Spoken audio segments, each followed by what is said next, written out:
கர்த்தருடைய பரிசுத்த நாமம் மகிமைப்படுவதாக. இந்த அருமையான மாலை வேளையில ஆண்டோட சமூகத்திலே வந்திருக்குதான உங்கள் ஒவ்வொருவரையும் ஆண்டவராய் இயேசு கிறிஸ்துவ நாமத்தில் அன்போடு வாழ்த்தி வரவேற்கிறேன். ஜெபத்தோடு நாம் இன்றைக்குரிய தியானத்திற்கு கலந்து போக இருக்கிறோம். யோவான் 17ஆம் அதிகாரம் 5வது வசனம். பிதாவே, உலகம் உண்டாக்குறதற்கு முன்னே உம்மிடத்தில் எனக்கு உண்டாயிருந்த மகிமையினாலே இப்பொழுது நீர் என்னை உம்மிடத்திலே மகிமைப்படுத்தும்.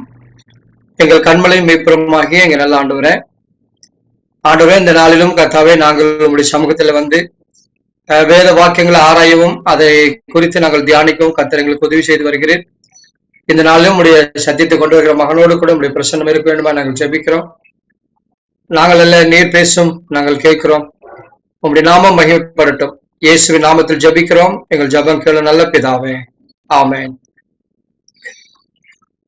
நம் கர்த்தருடைய வார்த்தைகளை கலந்து போவோம். இந்த நாளில் தயவு செய்து நமக்கு சகோதரர் ஜெய்கர் ஸ்டீபன் அண்ணன் அவர்கள் நமக்கு வழங்குவார்.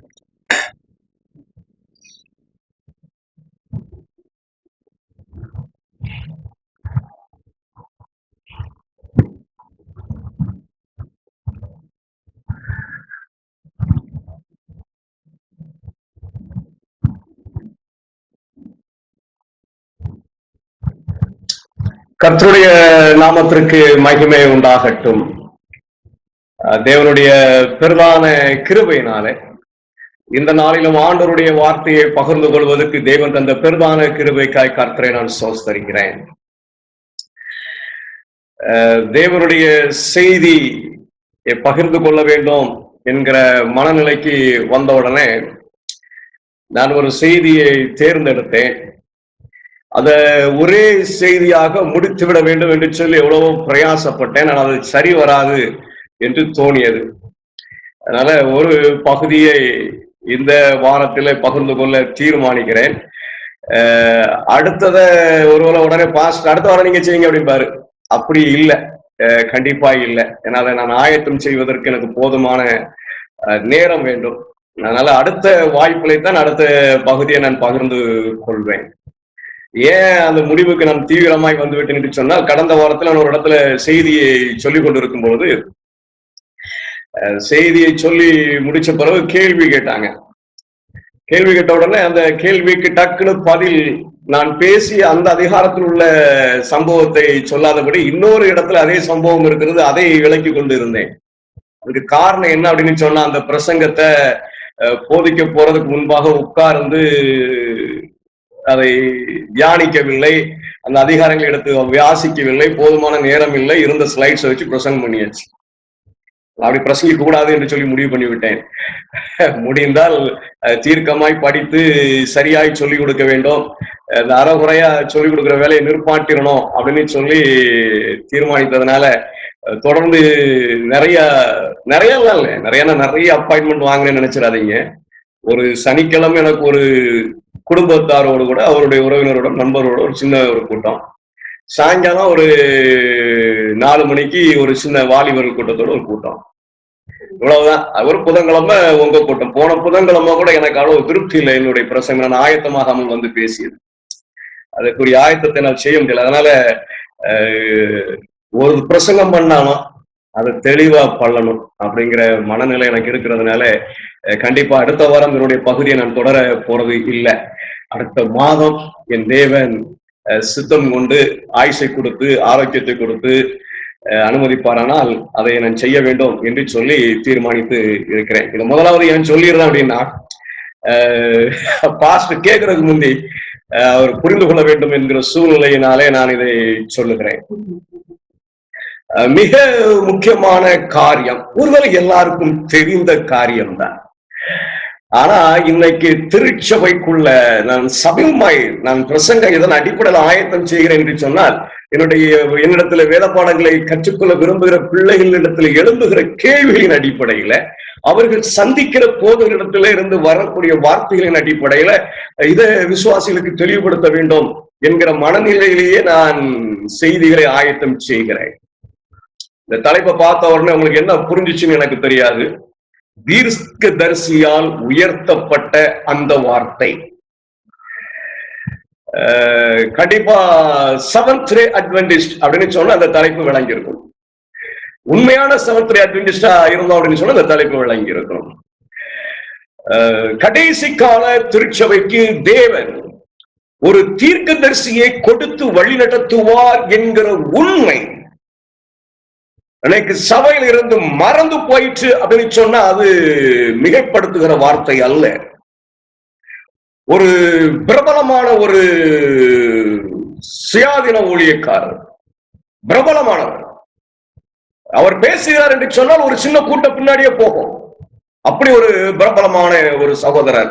அவரை சொல்ற சாப்தம் என்ன அப்படின்னு கேட்டா, நான் செவன்த் அட்வென்டிஸ்டுக்காக ஊழியம் செய்ய வந்திருக்கிறேன். என்ன ஊழியம்? தீர்க்கதரிசிகளும் தப்பு செய்வார்கள், வேதாகமத்தின் தீர்க்கதரிசிகளும் தப்பு செய்திருக்கிறார்கள், எலனும் தப்பு செய்திருக்கிறார்கள். ஆகையினால இதை எல்லாம் சொல்லி விசுவாசிகளுக்கு நான் சொல்லி கொடுக்கணும், எனக்கு பெரிய பாரம். ஆண்டவரே இது என்ன? ஏன்னா ஒரு விசுவாசி சொல்றதை நான் சொல்லி கொண்டு இருக்கிறேன், நான் கதை கிட்டலாம் சொல்லல. எனக்கு தேவனுடைய பிள்ளைகளை கடைசி காலத்தை நெருங்கி விட்டோம் என்பதை வெளிப்படுத்துகிற செயல் அநேக நம்ம கண்களுக்கு முன்பாக வந்து கொண்டிருக்கிறது. ஆகையினாலே நம்ம மூல உபதேசங்களை உறுதிப்படுத்திக் கொள்ள வேண்டியது மிக மிக அவசியமாக இருக்கிறது. அந்த உபதேசங்கள் எப்படி வந்தது என்கிற சரித்திரமே அறியாத வாலிப பிள்ளைகள், இந்த உபதேசங்கள் எப்படி கற்றுக் கொடுக்கப்பட்டது நமக்கு என்ற அந்த உண்மைகளை உணராத விசுவாச பிள்ளைகள், தங்களுடைய ஞானத்தினால வேதாகமத்தை புரட்டுவதற்கு ஆயத்தமாயிருக்கிற தேவனுடைய பிள்ளைகள், எனக்கு அவர்களுடைய பிள்ளைகள், இவர்களுக்கு மத்தியில நாம் நிலை நிற்கணும். அதுக்கு ஒரே ஒரு வழிதான், ஒரு சரித்திரத்தை எடுத்து இல்ல ஒரு சம்பவத்தை எடுத்து இதுல 3 பாயிண்ட் பிரசங்கம் பண்ண 4 பிரசங்கம் 10 பிரசங்கம் கூட பண்ணிடலாம், ஒரு நல்ல, எனக்கு ஒன்றும் கஷ்டம் கிடையாது. ஆனா அப்படி அல்ல, மூல உபதேசங்களை உறுதிப்படுத்திக் கொள்ள வேண்டிய அவசியம் நமக்கு சபையில உண்டாயிருக்கிறது. மறக்கப்பட்ட ஒரு உபதேசம், உதாசீனப்படுத்தப்பட்ட ஒரு உபதேசம், ஒரு காலத்துல ஞான முழுக்கின் போது இந்த உபதேசம் சொல்லிக் கொடுக்கப்பட்டு அதற்கு இசைவாக சாட்சிகள் எடுக்கப்பட்டு ஞானஸ்நானம் கொடுக்கப்பட்ட ஒரு காலம் கடந்து போய் இன்னைக்கு இவைகள் நீக்கப்பட்டு இவைகள் சொல்லப்படாதபடி ஒரு உபதேசம் இன்னைக்கு திருச்சபைக்குள்ள வந்து கொண்டிருக்கிறது. அதை கண்கூடாய் பார்க்கிறோம். ஆகையால விசுவாச பிள்ளைகள் இதை அறிந்திருக்க வேண்டும் என்று சொல்லி நான் அதை குறித்து நான் அறிந்த உண்மைகளை கோர்த்து எடுத்து உங்கள் முன்பாக வைக்கிறதுக்கு நான் தீர்மானித்தேன். பாஸ்டர் அப்படியே உட்கார்ந்து பார்த்தாரு, என்னடா 10 ஆச்சு 15 ஆச்சு, 4 பேர் தான் இருக்கிறாங்க, 5 பேர் தான் இருக்கிறாங்க, என்ன அப்படின்னு யோசிச்சுப்பார்.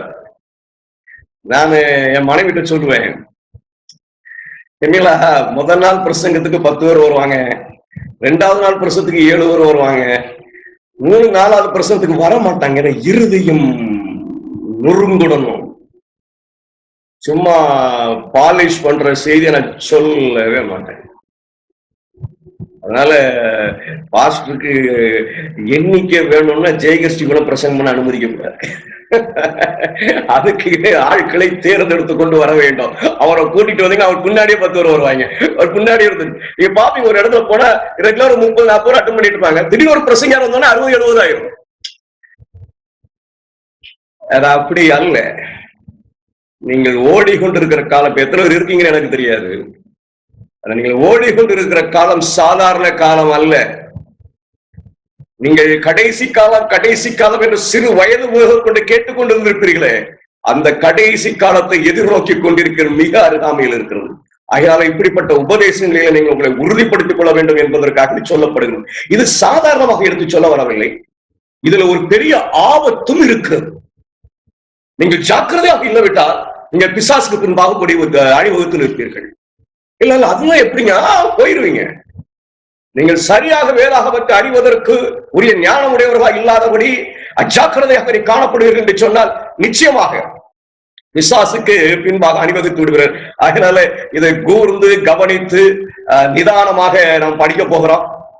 அறிந்த உபதேசம் என்று சொல்லிவிட்டு உங்களுடைய மனதை லகுவாக்கி விடாதீர்கள். மிகப்பெரிய ஆபத்து உங்களுக்கு வெளிப்படுத்தப்படும் என்பதை நான் உங்களுக்கு சொல்ல விரும்புகிறேன். முதலாம் ஒரு வசனம், நமக்கு எல்லாருக்கும் தெரிந்த வசனம். நம்ம அந்த வேதாகமத்தினுடைய முக்கியத்துவத்தை அறிந்து கொள்ள வேண்டும். 2 பேதுரு 1வது அதிகாரம் 21வது வசனம். தீர்க்க தரிசனமானது ஒரு காலத்திலும் மனுஷருடைய சித்தத்தினாலே உண்டாகவில்லை. தேவனுடைய பரிசுத்த மனுஷர்கள் பரிசுத்த ஆவினாலே ஏவப்பட்டு பேசினார்கள். வேதாகமம் சும்மா சாதாரண வந்த ஒரு புஸ்தகம் அல்ல. அது ஆண்டவராலே ஏவப்பட்டு ஆண்டவருடைய பிள்ளைகள் பேசிய வார்த்தைகள், எழுதி வைத்த வார்த்தைகள். 2 தீமோத்தேயு 3ஆம் அதிகாரம் 16-17வது வசனம். வேத வாக்கியங்கள் எல்லாம் தேவ ஆவியினாலே அருளப்பட்டிருக்கிறது. தேவனுடைய மனுஷன் தேறினவனாகவும் எந்த நற்குறையும் செய்ய தகுதி உள்ளவனாகவும் இருக்கும்படியாக அவைகள் உபதேசத்துக்கும், கடிந்து கொள்ளுதலுக்கும், சீர்திருத்தலுக்கும், நீதியை படிப்பித்தலுக்கும் பிரயோஜனம் உள்ளவர்களாய் இருக்கிறது. என்னுடைய வாழ்க்கைக்கு மிக அத்தியாவசியமான ஒன்று அப்படின்னு சொன்னா அது வேதாகமம். அது தேவனுடைய வார்த்தை, பரலோகத்தில் வந்த ஒரு பொக்கிஷம். இந்த புஸ்தகம்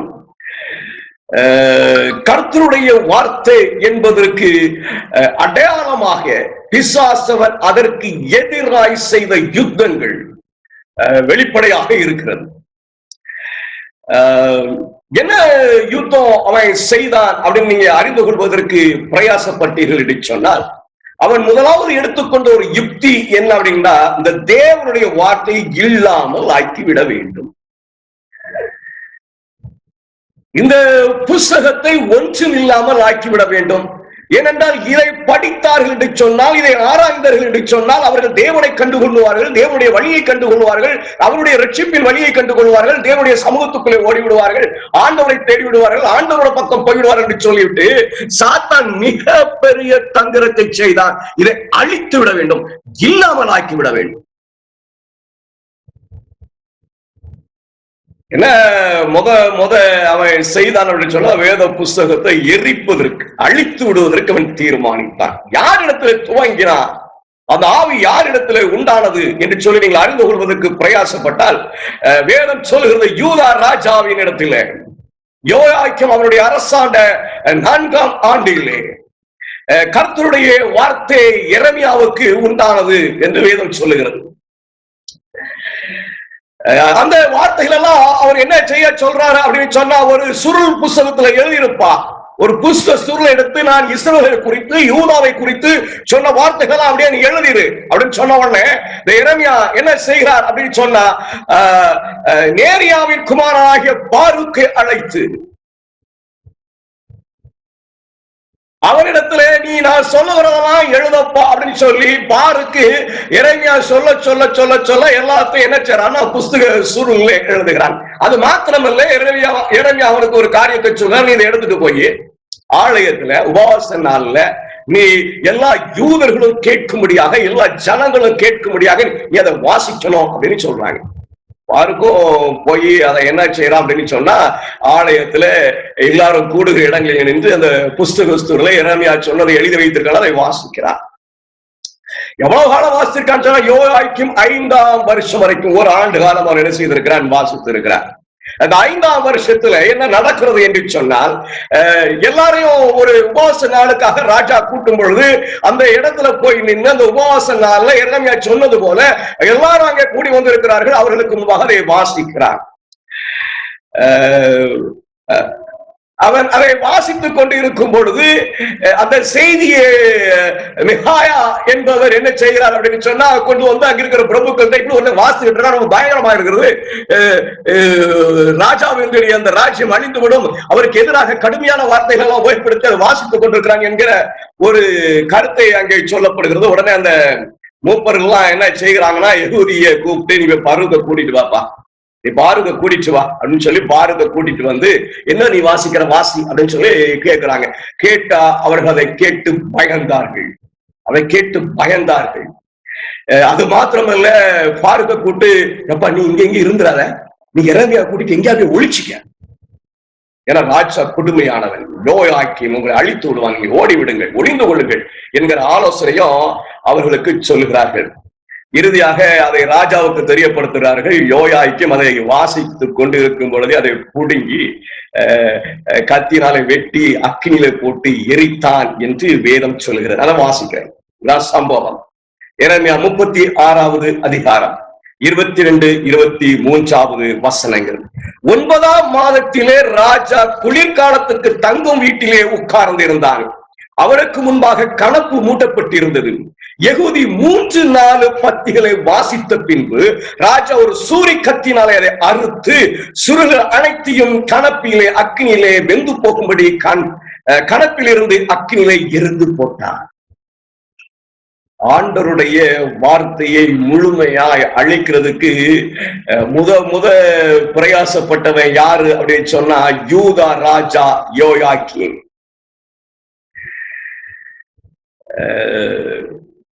முழுமையாய் அழித்து விட்டார்.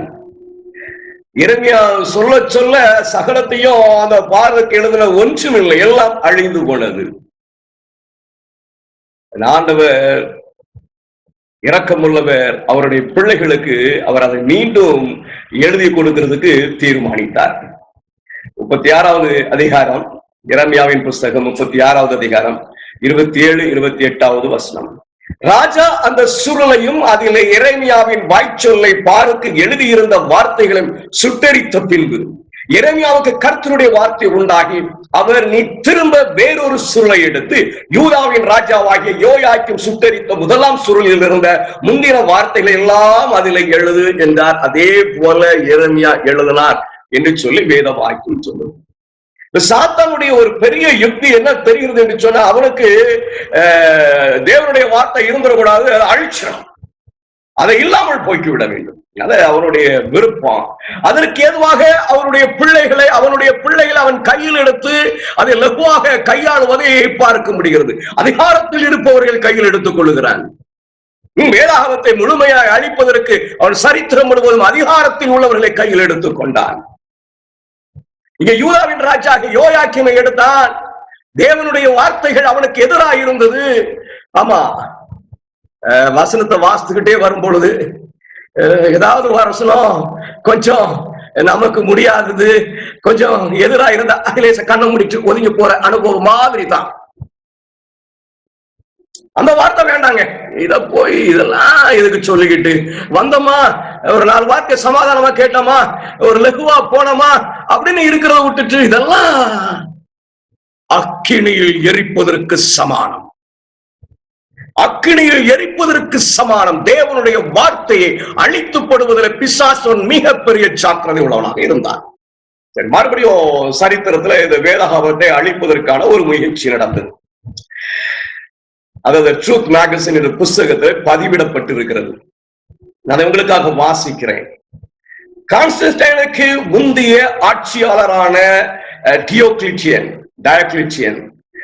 கான்ஸ்டன்டைன் ராஜா வர்றதுக்கு முன்பாக அரசாண்டவன். எப்ப அரசாண்டான 284ஆம் ஆண்டிலிருந்து 316ஆம் ஆண்டு வரைக்கும் அவன் ரோம ராஜ்யத்தை அரசாண்டார். டயோக்ளிட்டியன் பற்றிய யூசிபியஸ் வரலாற்று ஆசிரியர் சொன்னார். யூசிபியஸ் அப்படிங்கிறது ஒரு வரலாற்று குறிப்பிடுகிறவர். அவர் அந்த டயோக்ளிட்டியன் ராஜாவை பற்றி பின்வரும் மாதிரி எழுதுகிறார். எல்லா இடங்களிலும் அரச கட்டளைகள் வெளியிடப்பட்டன. என்ன கட்டளை? தேவாலயங்கள் தரைமட்டமாக்கப்பட வேண்டும் என்றும் தேவ வசனங்கள் நெருப்பால் அழிக்கப்பட வேண்டும் என்றும் கட்டளையிடப்பட்டன. இந்த ராஜா என்ன ஒரு கட்டளையிடுறாருன்னா, அந்த கிறிஸ்துவ ஆலயம் ஒண்ணு இருக்கக்கூடாதப்பா, அது எவ்வளவு கீழே கொண்டு வரணும் அவ்வளவு கீழே கொண்டு வந்துரு, அது இல்லாம ஆனாலும் பரவாயில்ல. அது மாதிரி அந்த தேவ வசனம் பைபிள் தூக்கி வச்சுக்கிட்டாலே அதெல்லாம் பிடிச்சு எரிச்சிடணும். வேதாகமத்தின் நகல் இருந்தால் சட்டம், வேதாகமத்தின் நகல் இருந்தால் அதை எரிக்க ஒப்படைக்கவில்லை என்றால், அது கண்டுபிடிக்கப்பட்டால் அவர் கொல்லப்படுவார். யாராவது பைபிளை வச்சுக்கிட்டு இருந்து ராஜா சொன்ன கட்டளைக்கு இணங்கி அதை கொண்டு போய் எரிக்கிறதுக்கு ஒப்பு கொடுக்கல அப்படின்னு சொன்னா, எரிக்கல அப்படின்னு சொன்னா அதை கண்டுபிடிச்சிட்டாங்கன்னா பைபிளையும் பிடிங்கி எரிச்சிருவாங்க, அவரையும் கொல்லுவாங்க. அது மாத்திரம் அல்லாமல், இது மட்டும் அல்லாமல், தேவ வசனங்களின் நகலை வைத்திருந்த ஒருவரை பற்றிய வேறு யாராவது தெரிந்து அதை புகார் அளிக்கவில்லை என்றால் அவரும் கொல்லப்படுவார். நான் பைபிள் இருக்கு எனக்கு தெரிஞ்சு அவர் பைபிள் வச்சிருக்கிறாரு அப்படின்னு எனக்கு தெரிஞ்சு நான் போய் அவர் பைபிள் வச்சிருக்காரு தரமாட்டேங்காரு சொல்லாம மறைச்சிட்டேன் அப்படின்னு சொன்னா கண்டுபிடிக்கப்பட்ட என்னை கொண்டுருவாங்க. இந்த வேதத்துக்கு எதிரான யுத்தம் சாதாரண அல்லது மிக பயங்கரமானதாய் இருந்திருக்கிறது. இதை முழுசும் இல்லாம ஆய்க்கிறோம் அப்படிங்கிறதுல சாத்தான் மிக மிக வாஞ்சியா இருந்திருக்கிறான், ஆசையா இருந்திருக்கிறான். மிக துரிதமாக அவன் நடவடிக்கை எடுத்ததையும் பார்க்க முடிகிறது. இந்த காலத்தில் கையினால் நீண்ட காலமாக கடின உழைப்புடன் எழுதப்பட்ட. இப்போ பைபிள் கிடைக்கிற மாதிரி இல்ல. இப்ப பைபிள் சும்மா வீட்டுக்கு அந்த செல்ஃப்ல ஒண்ணு இந்த செல்ஃப்ல ஒண்ணு அப்படி சும்மா கிடக்கும். அப்படி இல்லை. உட்கார்ந்து அந்த பக்கம் பக்கமா கையில எழுத்தி பிரதிபடுத்தாங்க தெரியுமா? அப்படி நீண்ட காலமாக கடின உழைப்புடன் எழுதப்பட்ட அநேகமான வேதாகம பிரதிகள் எரிக்கப்பட்டன. இந்த காலகட்டத்தை பற்றி வரலாற்று ஆசிரியர் நியூமன் கூறினார், திரளானவர்கள் விசுவாசத்தை மறுக்கவும் தேவ வசனங்களின் நகலை ஒப்படைக்கவும் விரைந்தனர். இன்னும் பலர் மிகவும் கொடூரமான சித்திரவதைகளை சுமந்து கொண்டு தேவ வஸ்திரங்களை ஒப்படைக்க அல்லது தங்கள் சமரசம் செய்த எந்த வகையிலும் தங்கள் கடைசி மூச்சு வரை மறுத்துவிட்டனர். சிலர் எதிர்த்து நின்னாங்க, சிலர் ஒப்படைத்தாங்க. என்ன நடக்குது பாருங்க. இந்த ஆணை 2 ஆண்டுகளாக நடைமுறைக்கு வந்த 2 ஆண்டுகள் இருந்திருக்கு. எல்லாம் வந்தாச்சு, ஆல்மோஸ்ட் எல்லாம் முடிஞ்சு. அந்த டியோக்ளிட்டன் என்ன சொல்றார் பாருங்க, நான் கிறிஸ்துவை எழுத்துக்களை பூமியின் முகத்திலிருந்து முற்றிலுமாக அழித்து விட்டேன் என்று டியோக்ளிட்டன் பெருமையாக சொன்னார் என்று சொல்லி வரலாற்று புஸ்தகம் நமக்கு வெளிப்படுத்துகிறது. மிக பயங்கரமான ஒரு முயற்சி, மிக பயங்கரமான முயற்சி. வேதம் ஆல்மோஸ்ட் எல்லாம் அழிந்து விட்டது என்று சொல்லுகிற அளவுக்கு அந்த வேதாகமத்தை அழிப்பதற்கு சாத்தான் பிரயாசப்பட்டான். ரோம ராஜ்யம் மூலமாக அதை செய்வதற்கு அவன் பிரயாசப்பட்டான். ஆனா அதுக்கு அடுத்து தொடர்ந்து வந்த கான்ஸ்டன்டைன் என்கிற பேரரசர், ரோம பேரரசர், அவர் தன்னை கிறிஸ்துவ மதத்துக்குள் ஒருவராய் மாற்றிக்கொண்டு இந்த வேதாகமத்தை அழித்து விட்டார்களே, எங்கேயாவது ஒரு காப்பி யாராவது ஒழிச்சு வச்சிருக்க மாட்டாங்களா அப்படின்னு சொல்லி அதை வாங்கி அதை பிரதிகள் எடுத்து எல்லாருக்கும் கொடுக்கணும் அப்படிங்கிற எண்ணத்துல ஒரு கட்டளையை பிறப்பித்தார். யாரெல்லாம் இந்த வேதாகம பிரதி வைத்திருக்கலாம் அவங்களாம் கொண்டு வாங்க அப்படின்னு சொல்லி அதை நம்ம எல்லாருக்கும் கொடுக்கணும் அப்படின்னு கூறணும். 25 மணி நேரத்துக்குள்ளாக 50 வேதாகம பிரதிகள் தேவனாலே பாதுகாக்கப்பட்டு அவருடைய கையில கொடுக்கப்பட்டு அது பிரதியாக்கப்பட்டது.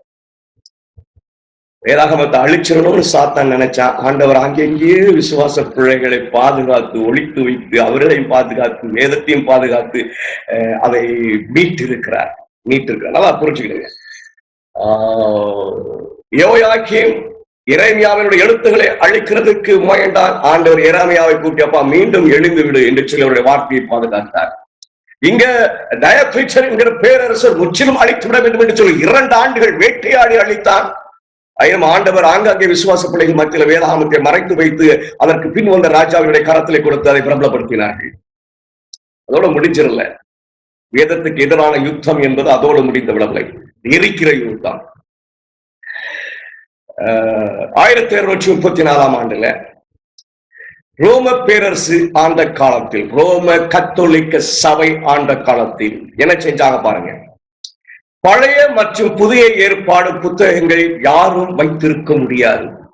யாராவது அவற்றை வைத்திருந்தால் அவர் 8 நாட்களுக்குள் உள்ளூர் பிஷப்பிடம் அவற்றை ஒப்படைக்க வேண்டும். அதனால் அவர் எரிக்கப்படலாம். ரோம கத்தோலிக்க சபை கிறிஸ்துவ சபை அப்படின்னு நம்ம அங்கீகரித்து நம்மளும் சொல்லிட்டு தான் இருக்கோம். நீங்க சொல்லிட்டு தான் இருக்கிறோம். அந்த சபையினுடைய சரித்திரம் என்ன சொல்லுது அப்படின்னு சொன்னா, யாரெல்லாம் புஸ்தகத்துல கொண்டு கொடுத்துருங்க, 8 நாள் தான் டைம். 8 நாளுக்குள்ள அதை நம்ம என்ன சொல்லணும், எரிச்சிடணும், அழிச்சிடணும். ஏன்னா இது கதை இல்லைங்க, இது சரித்திரம், நடந்த உண்மைகள். 1629 ஆண்டுல பழைய ரோம கத்தோலிக்க திருச்சபை பழைய அல்லது புதிய ஏற்பாட்டின் புத்தகங்களை வைத்திருக்க சாதாரண மக்களை அனுமதிக்க கூடாது என்பதையும் நாங்கள் தடை செய்கிறோம். இந்த புத்தகத்தை சும்மா சாதாரண எல்லாரும் வச்சுட்டு இருக்க கூடாதுங்க அப்படிங்கிறத நாங்கள் தடை பண்றோம்.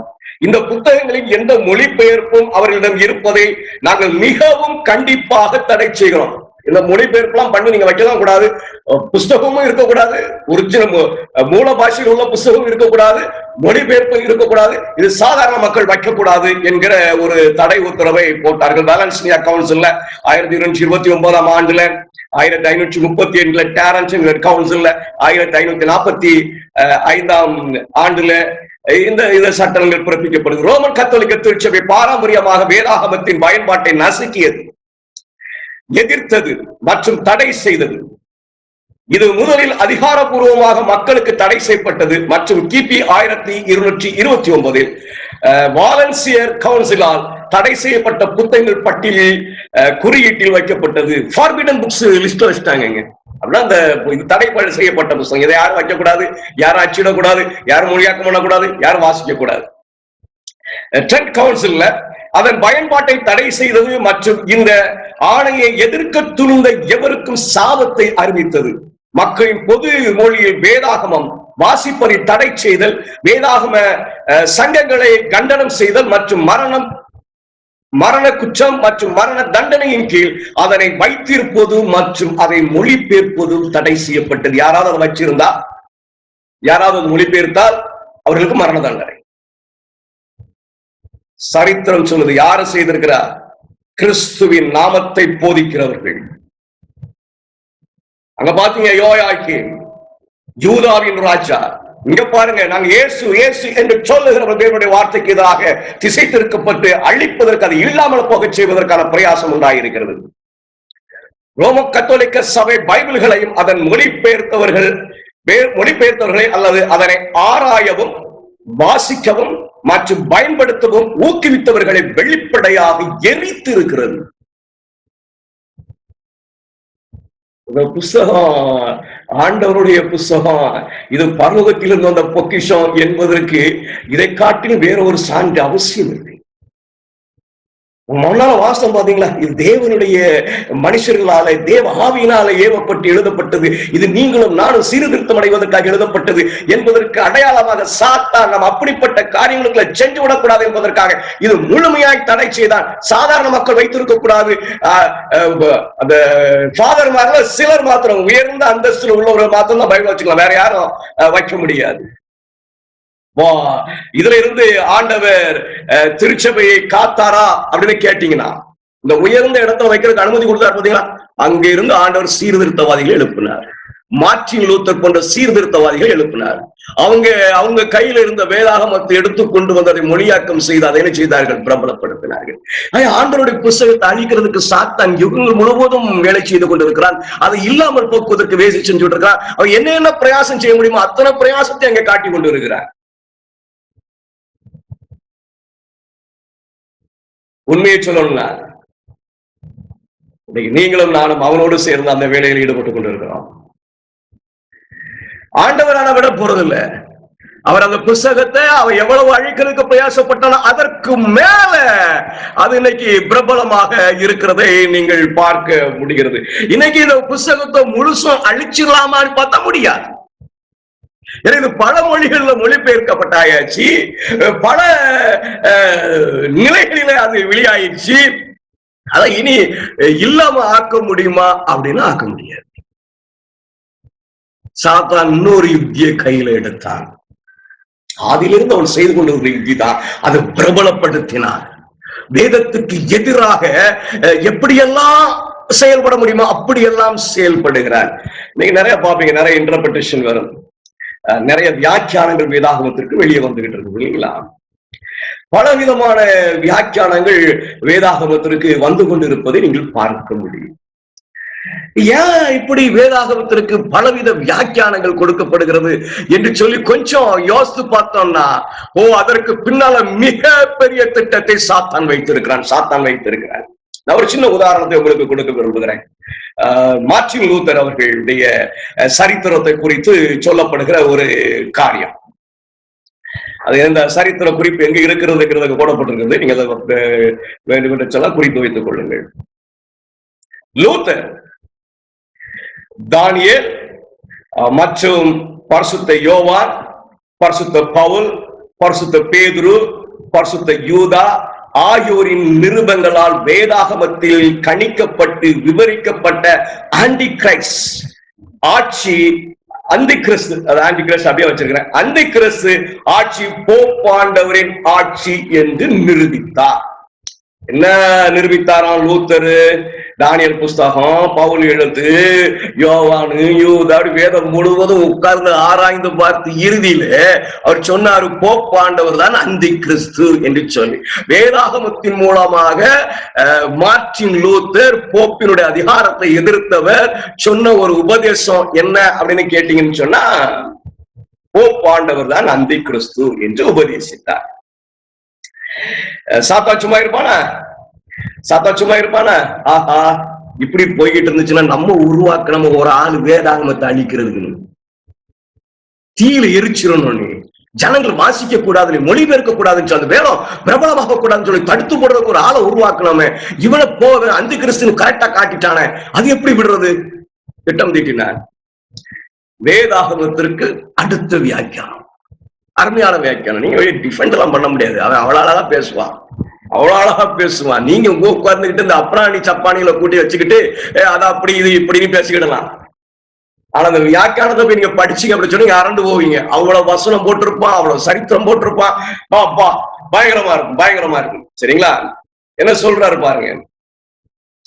1590ஆம் ஆண்டில் புராட்டஸ்டன்ட்கள் மத்தியில் போப்பு அந்தி கிறிஸ்துவாக அடையாளப்படுத்தும் பார்வைக்கு எதிர் விளக்கமாக வெளிப்படுத்தல் புத்தகத்தில் ரிபேரோ ஒரு விளக்க உரையை வெளியிட்டார். கான்ட்ரடிக்ஷன், அதாவது நேர் எதிர் வியாக்கியானம். நீங்க போப்பு அந்தி கிறிஸ்துன்னு சொல்றீங்க, இங்க பாருங்கப்பா தீர்க்க தரிசனம் இப்படி இருக்குது, நீங்க தப்பு தப்பா படிச்சுக்கிட்டு இருக்கிறீங்க. அது இப்ப நடக்கிறது இல்லை, அது வருங்காலத்தில் நடக்கிறது. நீங்க போய் சின்ன கொம்பு போய் அந்தி கிறிஸ்து போப்புன்னு சொல்றீங்க, அதனால சின்ன கொம்பு இல்லப்பா, ஏற்கனவே முடிஞ்சு போச்சு, ஆன்டியோகஸ் வந்து அதெல்லாம் செய்துட்டான், இந்த சரித்திர குறிப்புகள் இருக்கு பாருங்க அப்படின்னு சொல்லி ஒரு விளக்கம். அது அந்தி கிறிஸ்து யூதர்களால் ஏற்றுக்கொள்ளப்பட்டு எருசலேமை கட்டி எழுப்பும் ஒரு தீய நபராக இருப்பார் என்பதாகும். நான் ஒரு பிரசங்கம் பண்ணேன், அந்தி கிறிஸ்து கேட்டிருந்தவர்களுக்கு ஞாபகத்துக்கு வர்றதுக்கு வாய்ப்பு இருக்கிறது. ஏன்னா ஒரு காரியம் நடக்குது அப்படின்னு சொன்னா வேதாகமத்திற்கு எதிர் வியாக்கியானம், வேதாகமத்தை கொண்டே பலவித வியாக்கியானங்களை சாத்தான் ஏற்படுத்தி இருக்கிறான். எது சரி என்று யூகிக்க முடியாத அளவுக்கு பல வியாக்கியானங்களும் பல கேள்விகளும் குழப்பமான காரியங்களையும் சாத்தான் ஏற்படுத்தி வைத்திருக்கிறார். இது அவனுக்கு என்ன லாபம்? அவனுக்கு என்ன லாபம்? வேதம் வந்து இப்படியும் படிச்சுக்கிடலாம்ப்பா, அப்படியும் படிச்சுட்டாலும் சொல்ல தெரியுமா? வேதம் இருபுறம் கருக்குள்ள பட்டயம், அது இப்படியும் பேசும், அது அப்படியும் பேசும். அதனால அதை ஒரு பெரிய காரியமாக எடுத்திருக்க வேண்டாம். இன்னைக்கு சபைக்குள்ள அது நடந்துகிட்டு இருக்கு. வேதாகமத்தினுடைய வார்த்தைகளுக்கு நேர் எதிரான வியாக்கியானங்கள் சபைக்குள்ள பகிரங்கமாக வந்து கொண்டிருக்கிறது.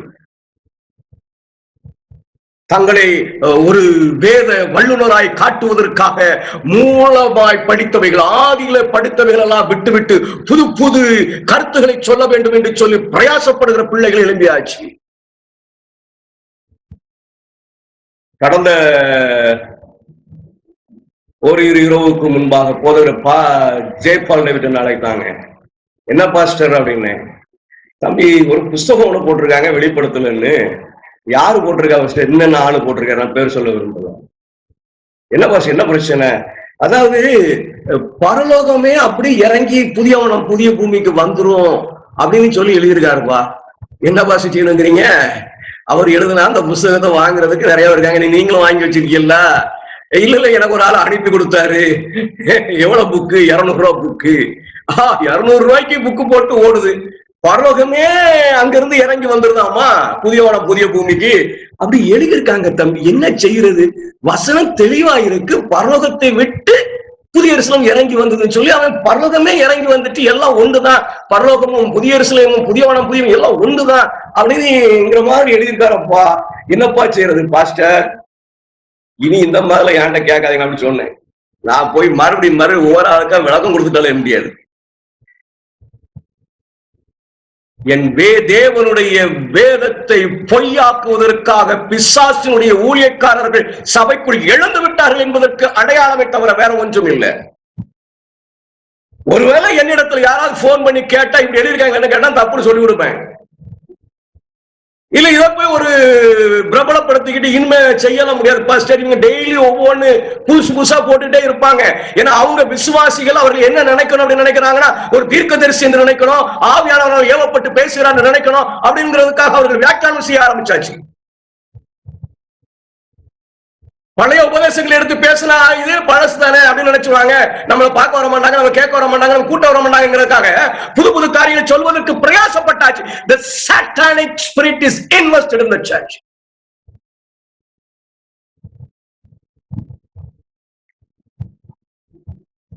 ஒரு ஆக்சுவலா வசனத்தெல்லாம் போட்டு உங்களுக்கு விளக்கணும்னு நினைச்சேன். நான் வேணும் நேரம் போதாது. ஒரு விசுவாசி இடத்துல பேசுனாங்க, புறம்பான அலங்காரம். இது பெரிய டிபேட் தானே. நம்ம புறம்பான அலங்காரத்தை பற்றி நான் பேச வரல. அந்த சகோதரிகிட்ட ஒரு பிரபலமான ஒரு ஊழியக்காரர், பிரபலமான சாதாரண ஆளுலாம் கிடையாது. நீங்க அவர் பேரை சொன்னா ஐயோ அவரா அப்படிம்பீங்க. அப்படி ஒரு ஆள், அந்த அளவுக்கு பிரபலமான ஒரு ஆள். அவருடைய பேரை தெரியாதவர் சபையில் இருப்பார்களா என்று சொன்னால் அது கேள்விக்குறிதான். அவ்வளவு தக்க பிரபலமானவர். நாங்கெல்லாம் எப்படிமா தீர்க்கதரிசிகள் அவங்களும் கொஞ்சம் கொஞ்சம் தப்பு பண்ணி இருக்கிறாங்க. வேதத்தை நம்ம படிச்சா தெரியும். பாருங்க, நீங்க இஸ்ரவேலர்கள் எகிப்தை விட்டு வெளியே வரும்போது ஆண்டவர் சொல்றாரு, நீங்க போய் இஸ்ரவேல்கிட்ட எல்லா நகைகளும் வாங்கி உங்க பிள்ளைகளுக்கு கற்பித்து கூட்டிட்டு வாங்கன்னு சொல்றாருல்ல. இங்க வந்து இருந்துகிட்டு நகையை போடக்கூடாது அப்படின்னு சொன்னாங்க. ஜட பின்றதுலாம் அது சரி வராது பாத்தீங்களா. அங்க போடுங்கிறாரு, இங்க போடாதுங்கிறாரு. அப்ப நம்ம சரிய வேலைங்களை போட்டுக்கலாம், அது ஒன்றும் தப்பு இல்லை.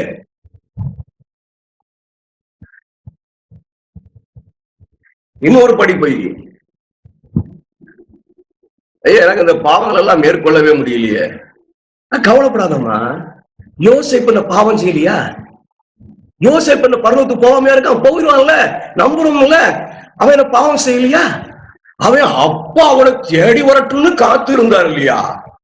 போய் பதவியில் இருக்கிறாரு, வசதியா இருக்கிறாரு, அப்பாவை தேடி போயிருக்கலாம் இல்லையா? தாய் தகப்பனை கனம் பண்ண போயிருக்கலாம் இல்லையா? அவன் பாவம் செய்திருக்கான் இல்லையா? அவன் பரலோகத்துக்கு போயிடுவான், நம்ம போக மாட்டாமா?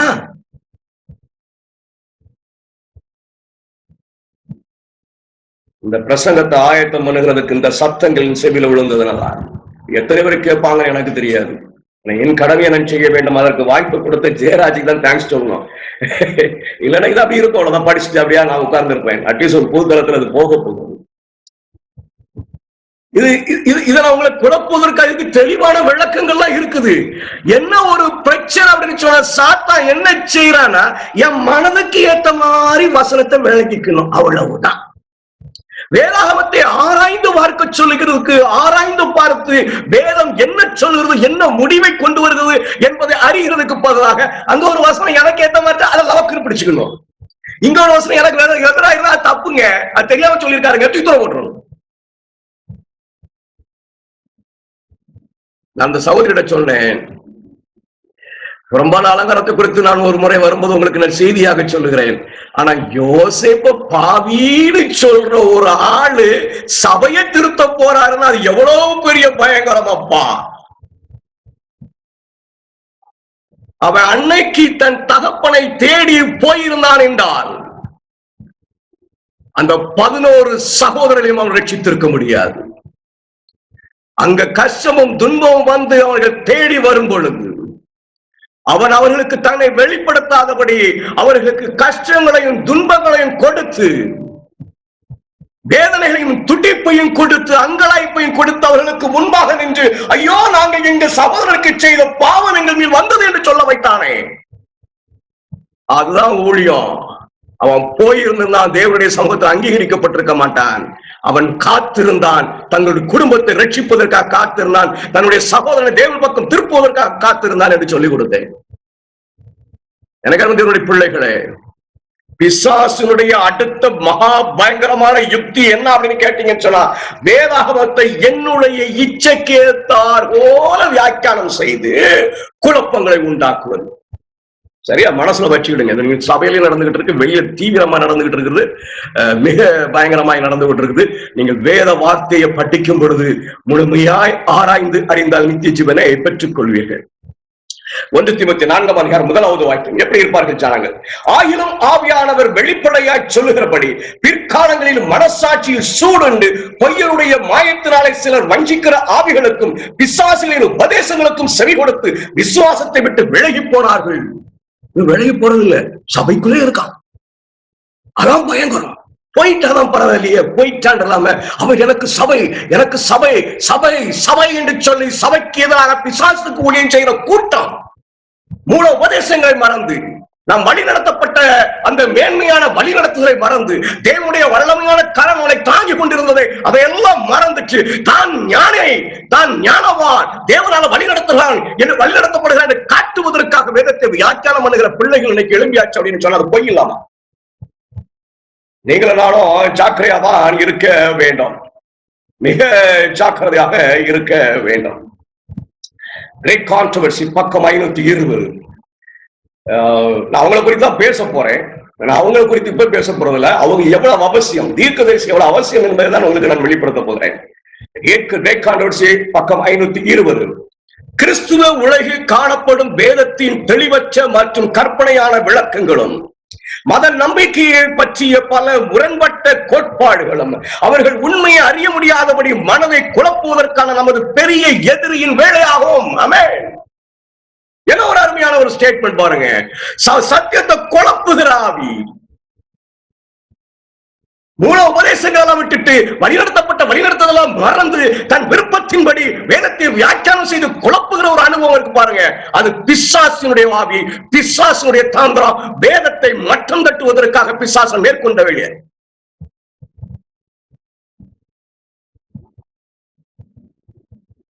ஒருத்தன் கோயில் நடத்தும் போது துதி ஆராதனை, அல்லேலூயா, ஆண்டவர் இறங்குகிறார், ஆண்டவர் வழி நடத்துகிறார். நான் 7th Adventist அப்படி பேசிக்கிட்டு இருக்கேன். ஒருத்தன் பிரசங்கிக்க அல்லேலூயா, கர்த்தர் ஸ்தோத்திரம், அல்லேலூயா, சொல்லுங்கள் அல்லேலூயா, இதோ ஆண்டவரை மகிமைப்படுத்த முடிய எல்லாரும் கையை தட்டுங்க. 7th Adventist அப்படி பேசிக்கிட்டு இருக்கேன். வேதத்தில் இல்லாததெல்லாம் சபைக்குள் புகுக்கப்படுகிறது. வேதத்தை மட்டம் தட்டுவதற்காக பிசாசுடைய வேலைக்காரர்கள். அவன் மனம் திரும்பல அப்படின்னு சொன்ன ஆத்ம நிச்சயம். அவர்களை குற்றப்படுத்துவதற்கு பேசல. இவைகள் எல்லாம் நடந்து கொண்டிருக்கிறது. அவர்களை செய்கிறவர்கள் மனம் திரும்ப வேண்டும். அதை பார்க்கிறவர்கள் ஜாக்கிரதையாக இருந்து தப்பித்துக் கொள்ள வேண்டும். இப்படிப்பட்ட குழப்பங்கள் எல்லாம் இன்னைக்கு சபைகளை கொண்டு வருகிறதுக்கு ஒரே ஒரு காரணம், வேதத்தை மட்டம் தட்ட வேண்டும். வேதம் ஒரு ஒரு ஒரு ஒரு வாழ்க்கைக்கு உதவாத புஸ்தகம் என்று நினைக்க வேண்டும். அந்த அளவுக்கு அதை சீர்குலைக்க வேண்டும் என்று சொல்லி பிசாசான வேலை செய்கிறார். சரி, ஏன் இதெல்லாம் அனுபவிச்சுட்டாரு ஆண்டவர்? ஒரு கேள்வி வரும்ல. அவர் சிம்பிளா சொல்லிட்டு போயிட்டாருங்க.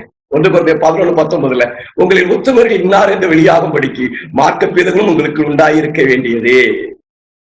இழப்பை பார்த்து உத்தமர்கள் பார்க்கணும். சரிவை தேடி பார்த்து வேதத்தை ஆராய்ந்து அறிந்து இதுதான் சரி. ஆமா, நம்ம முற்பிதாக்கள் யாரும் அல்லேலூயா அல்லேலூயா சொல்லல. தேவன் பெரிய பிரசங்கம் பண்ண ஒரு அல்லேலூயா கூட சொல்லலையே. பவுல் பெரிய பிரசங்கம் பண்ண ஒரு அல்லேலூயா கூட சொல்லலையே. அப்போ இது அல்லேலூயா வார்த்தையில் ஏதோ இருக்கு. அவர்களெல்லாம் செய்யாததை நான் செய்ய வேண்டியது அவசியம் இல்லை, பாபிலோனை நாம் பார்க்க வேண்டிய அவசியம் இல்லை என்று அறிந்து கொள்வதற்காக ஆண்டவர் வைத்து இருக்கிறார். ஆனால் இப்ப நீங்க அதையும் செய்ய முடியாது, அதையும் செய்ய முடியாது. வேதாகமத்தை அப்படி தீர்க்கமா ஆராய்ந்து அந்த வசனம் இந்த வசனம் சொன்னா இன்னும் கொஞ்சம் விவரமா படிக்கிறவன் இல்லைங்க இந்த வார்த்தை இப்படி மொழியாக்கம் பண்ணலாங்க, நீங்க தப்பா பண்றீங்க, அப்ப மொழியாக்கம் பண்ண ஒரு மனசுல இருந்து இப்படி நினைச்சிட்டாரு, அதனால இப்படி மொழியாக்கம் பண்ணிட்டாரு சொல்லுவாங்க. பாத்துறீங்களா? சொல்லுவாங்கல்ல. இது கவிதை நடையில் இருக்கிறது, அதனால இப்படித்தான் விளங்கிக்கலாம். இதுக்கு பின்னாடி இப்படி ஒரு வரலாறு இருக்கிறது, அந்த வரலாற்றை பார்த்து இதை இப்படித்தான் விளங்கிக்கணும். கரெக்ட் தான், அதுவும் சரிதான், அப்படிதான் விளங்கிக்கணும். ஆனா அந்த வரலாறு இதுதான் அப்படின்னு எப்படி விளங்கிக்கிறது? ஒருத்தன் இது இந்த சூழ்நிலையில இந்த சங்கீதம் எழுதப்பட்டிருக்குன்னு சொல்றான், இன்னொருத்தன் இந்த சூழ்நிலையில இந்த சங்கீதம் எழுதப்பட்டிருக்குன்னு சொல்றான். எந்த சூழ்நிலை இந்த சங்கீதம் எழுதப்பட்டுச்சு? இந்த வசனத்தை சொல்லும் போது அவருக்கு முன்பாக இருந்த ஜனங்கள்லாம் இப்படி நினைத்துக் கொண்டு இருந்தார்கள், ஆகினால இப்படி போதித்தார். அவன் என்ன சொல்ல, இல்ல அப்படி நினைக்கல, எப்படி நினைச்சுக்கிட்டு இருந்தாங்க. அதனால ஓய்நாளுக்கு மனுஷனுக்காக உண்டாக்கப்படாமல் மனுஷனுக்காக உண்டாக்கப்பட்டது அப்படின்னு சொல்றாங்க. அந்த மனுஷன் நீங்களும் நானும் இல்லைங்க, யூதர்களுங்க, முன்னாடி இருந்தது யூதர் தானே அப்படின்னு சொல்றான். அநேக மொழியாக்கங்கள் வந்தாச்சு.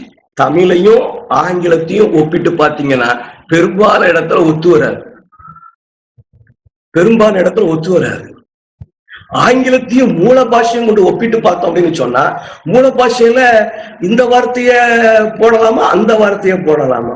ஒரு வார்த்தை இருக்கும், 100 இடத்துல 100 விதமா உபயோகப்படுத்தியிருப்பார்கள். நல்லா எடுத்து இன்னைக்கு பேசுகிறாங்க. நான் ஒரு சில உதாரணங்களை உங்களுக்கு முன்பாக வைக்க விரும்புகிறேன். சரிங்களா? இந்த மொழியாக்கத்தை சாத்தான் ஏன் கொண்டு வந்திருக்கேன், நான் ஆங்கிலத்துலதான் போட்டிருக்கிறேன். ஏன்னா தமிழ்ல ஒரு மொழியாக்கம் தான், ஆங்கிலத்துல நிறைய மொழியாக்கங்கள் இருக்கும். ஒவ்வொருத்தரும் எழுதி நிறைய மொழியாக்கங்கள் வேதாகமத்துக்கு செய்திருக்கிறார்கள். தானியேல் 8:14 ரொம்ப பிரபலமான ஒரு டெக்ஸ்ட்.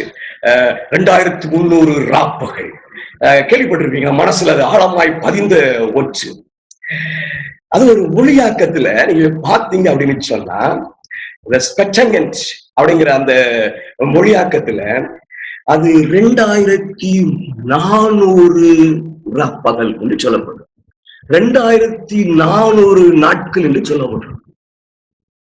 ஆனா கிங் ஜேம்ஸ் வெர்ஷனுக்கு வந்தீங்கன்னு சொன்னா 2300 நாட்கள் என்று சொல்லப்படும். இது சரி. சாத்தான் மிக தந்திரமாக வைத்திருக்கிறான். இந்த மொழியாக்கங்கள் மிகப்பெரிய உண்மையை வெளிப்படுத்துறதுக்கு பிரயாசப்படுகிறது. தேவனால் எழுதப்பட்ட அந்த மொழி சார்ந்திருக்க முடியாத மொழி, அதை வைத்துக்கொண்டு ஒரு வியாக்கியானம் செய்து ஒரு வாழ்க்கை நெறிமுறையை ஏற்படுத்த முடியாது. அது 2400 மொழியாக்கம் செய்யலாம், 2300 மொழியாக்கம் செய்யலாம். அதனால இதெல்லாம் வச்சுக்கிட்டு நீங்க என்ன செய்ய முடியாதுன்னு சொன்னா ஒரு உறுதிப்பாட்டுக்கு நீங்க வர முடியாது. ரெவலேஷன் 16:16, வெளிப்படுத்தல் 16:16, இங்கிலீஷ் ஸ்டாண்டர்ட் வெர்ஷன். அதுல எப்படி வாசிக்குன்னு சொன்னா, and they assembled அப்படின்னு வாசிக்கும். அவர்கள் கூடினார்கள். சரியா? கிங் ஜேம்ஸ் வெர்ஷனுக்கு போனீங்கன்னு சொன்னா, and he gathered அப்படின்னா அவன் கூடினான், அவன் கூட்டினான் அப்படின்னு. இங்க அவர்களா அவனா? எது சரி? இந்த மொழியாக்கங்கள் தேவனுடைய புஸ்தகத்தை கேள்விக்குறியாக்குவதற்கு ஏதுவாக செய்யப்பட்டிருக்கிறது என்பதை நீங்கள் நானும் அறிந்து கொள்ள வேண்டும். இன்னும் ஒரு வசனத்தை நான் உங்களுக்கு காட்டுகிறேன். வெளிப்படுத்தல் 10:11, you must again prophesy about many peoples. அநேக ஜனங்களை பற்றி நம்ம தமிழ்ல இதற்கு இசைவான மொழிபெயர்ப்பு பார்க்கலாம். ஆனா கிங் ஜேம்ஸ் வெர்ஷனை பார்த்தீங்கன்னு சொன்னா, அநேகருக்கு முன்பாக நீ தீர்க்க தரிசனம் சொல்லணும். மேல அநேகரை பற்றி நீ தீர்க்க தரிசனம் சொல்லணும், கீழே நீ அநேகருக்கு முன்பாக தீர்க்க தரிசனம் சொல்லணும். எது சரி? என்ன? சாத்தான் மிக மிக தந்திரமாக, மிக ஞானமாக என்ன செஞ்சிருக்கான் அப்படின்னு சொன்னா, வேதாகமத்துக்கு அநேக வியாக்கியானங்களை கொடுத்து, ஆனா மூல பாஷையில போய் நீங்க பாத்தீங்கன்னா அபோட்னையும் மொழியாக்கம் செய்யலாம், பிஃபோர்னையும் மொழியாக்கம் செய்யலாம், தேனியும் மொழியாக்கம் செய்யலாம், ஹீனையும் மொழியாக்கம் செய்யலாம். ரெண்டும் கரெக்ட். ஆனா எதை எடுத்து வேதத்தை படிப்பது? எதை எடுத்து வேதத்தை படிப்பது? ஏன் ஆண்டவர் இப்படி செய்தார்? இந்த மூல மூல மொழி இருக்கு பாத்தீங்களா, மூல மொழி எபிரேய மொழி, அதான் வேதம் எழுதப்பட்டிருக்கிறது. அந்த எபிரேய மொழியை போய் பாத்தீங்க அப்படின்னு சொன்னா, அந்த காலத்துல அதை சொல்லும் பொழுது எல்லாரும் அதை தெளிவாக புரிந்து கொண்டார்கள். அந்த சூழ்நிலை, அந்த அடிப்படையில தான் அந்த வார்த்தையினுடைய அர்த்தம் வெளிப்படும். ஒரு வார்த்தை இருக்கும், அதுக்கு பல அர்த்தங்கள் இருக்கும். ஆனா எந்த சூழ்நிலை சொல்லப்படுதோ அந்த சூழ்நிலை அடிப்படையில் தான் அந்த வார்த்தைக்கு அர்த்தத்தை நினைச்சுவாங்க, புரிந்து கொள்வார்கள். அதனாலதான் நீங்க கிங் ஜேம்ஸ் வெர்ஷன் மொழியாக்கங்களை போய் பாத்தீங்கன்னா ஒரு வார்த்தைக்கு ஒரு எபிரேய வார்த்தைக்கு பல ஆங்கில வார்த்தையை கையாண்டிருப்பார்கள். அந்த சூழ்நிலையை அதை மொழியாக்கம் செய்கிறவர் இது இந்த சூழ்நிலை என்று புரிந்து கொண்டு அதை என்ன செய்யறார் அப்படின்னு சொன்னா மொழியாக்கம் செய்கிறார். ஒரு ஆபிரகாம் விருந்து வைப்பான் இல்லைங்களா, விருந்து வைக்கும் பொழுது அந்த 3 மனிதர்கள் வருவார்கள், அவர்களுக்கு விருந்து வைப்பான். அதுல காஃப், ஒரு ஆட்டுக்குட்டியை அவன் பலியை வெட்டி சாப்பாடு கொடுத்தான் இருக்கணும். அந்த 4 ஆட்டுக்குட்டிக்கு நீங்க போய் பாத்தீங்கன்னு சொன்னா ஒரு 60 வார்த்தை இங்கிலீஷ்ல உபயோகப்படுத்திருப்பாங்க. அது சரியான வார்த்தைன்னு சொன்னா குமாரன் அப்படின்னு அர்த்தம். 60 வார்த்தை உபயோகப்படுத்திருப்பாங்க. இப்ப நம்ம எந்த வார்த்தை அப்படிங்கிறது அந்த சூழ்நிலையை வச்சுதான் அந்த வார்த்தைக்கு போடுறாங்க. அப்ப மொழியாக்கம் செய்கிறவன் தன்னுடைய மனநிலையில் அதை எப்படி புரிந்து கொள்கிறானோ அப்படி என்ன செய்கிறான், மொழியாக்கம் செய்கிறான் என்பதை சாத்தான் வெளிப்படுத்துவதற்காக, நம்மளை குழப்புவதற்காக இதை இப்படியும் மொழியாக்கம் செய்யலாம் அப்படின்னு சொல்லி அநேக மொழியாக்கங்களை என்ன செய்திருக்கிறான், உண்டாக்கி விட்டிருக்கிறான். ஆண்டவர் ஏன் அதை செய்தார்? இப்படி ஒரு மொழியை தேர்ந்தெடுத்திருக்காரு பாருங்க. அதுக்கு கமா கிடையாது, பங்க்சுவேஷன் மார்க் கிடையாது, ஒண்ணுமே இல்லை. ஒரு சும்மா அப்படியே இருக்கும். நம்ம இப்ப பாக்குற மொழி மாதிரி ஒரு ஒழுங்கு நடையெல்லாம் அதுல இல்ல. அப்படி ஒரு மொழியை தேர்ந்தெடுத்து கொடுத்திருக்காரு. ஏன் தெரியுமா?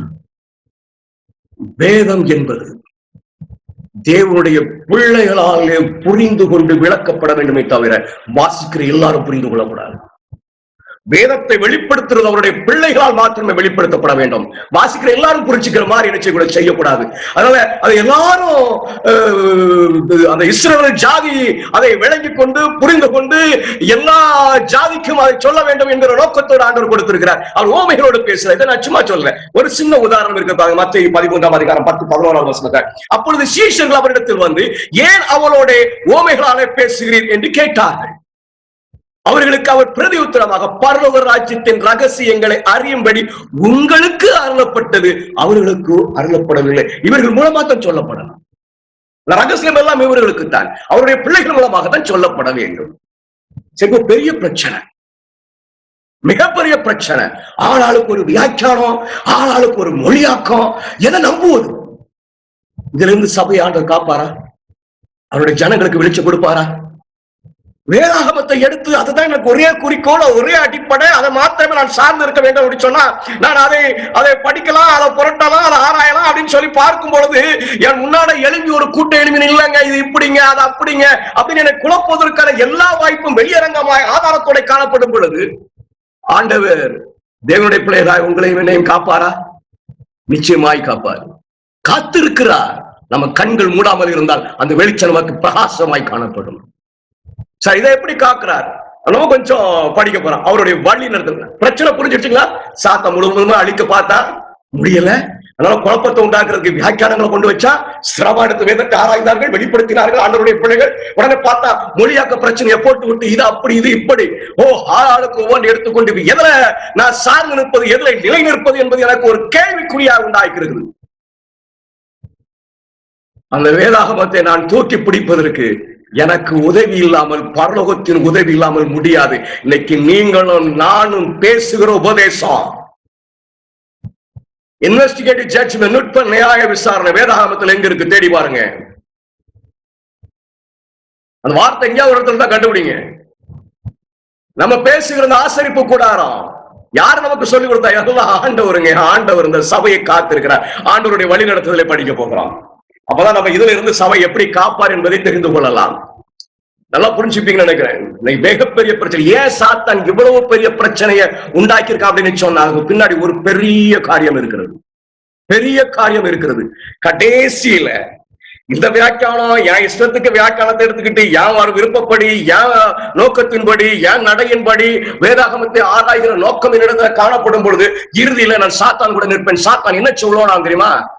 இந்த வேத புஸ்தகம் ஒரு கதை புஸ்தகத்தை காட்டிலும் பெரியதான ஒன்று அல்ல.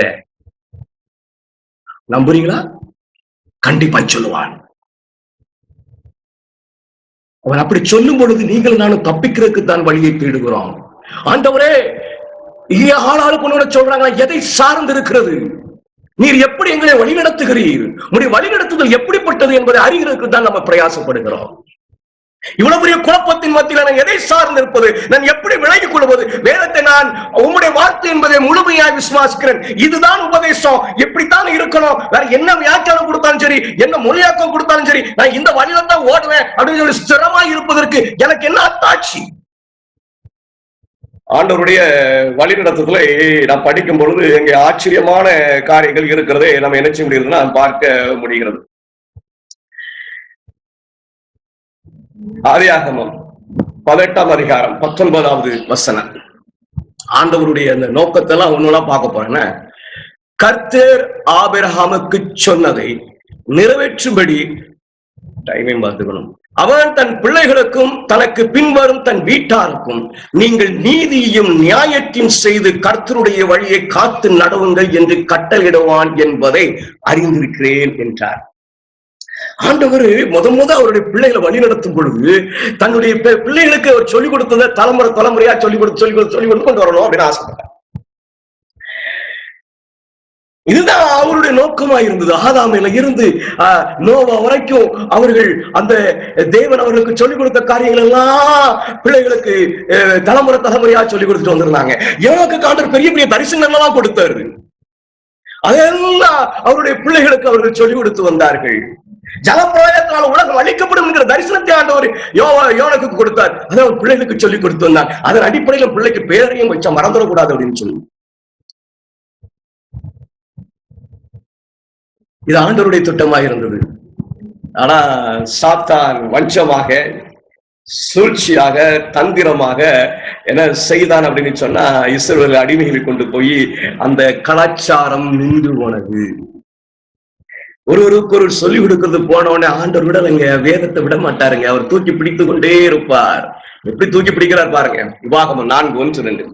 இஸ்ரவேலர்களே, நீங்கள் பிழைத்திருக்கும்படிக்கு உங்கள் பிதாக்களின் தேவனாகிய கர்த்தர் உங்களுக்கு கொடுத்திருக்கிற தேசத்திலே நீங்கள் பிரவேசித்து அதை சுதந்திரித்துக் கொள்ளும்படிக்கும் நீங்கள் கை கொள்வதற்கும் நான் உங்களுக்கு போதித்திருக்கிற கட்டளையின் நியாயங்களையும் கேளுங்கள். என்ன செஞ்சுட்டாருன்னா, நேரடியா மோசை மூலமா போதிக்கிறாரு. ஆபிரகாம் சொல்லணும்னு நினைச்சாரு, ஆதாம் சொல்லணும்னு நினைச்சாரு, நோவா எல்லாம் சொல்லிக்கிட்டே வந்தாங்க. ஆனா ஒரு சின்ன இடைவெளியில, ஒரு அடிமைத்தனத்துல அந்த கோட்பாடு மங்கி போனது. அதனால ஆண்டவர் என்ன செய்யறாரு அப்படின்னு சொன்னா, மோசையின் மூலமாக எல்லாவற்றையும் கற்றுக் கொடுக்கிறார். நான் உங்களுக்கு கற்பிக்கும் உங்கள் தேவனாகிய கர்த்தரின் கட்டளை நீங்க கை கொள்ளும்படி நான் உங்களுக்கு கற்பிக்கிற வசனத்தோட நீங்கள் ஒன்றும் கூட்டவும் வேண்டாம், அதில் ஒன்றும் குறைக்கவும் வேண்டாம்.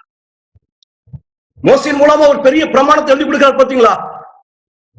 ஒரு 5 புஸ்தகங்கள் இருக்கிறது பாத்தீங்களா?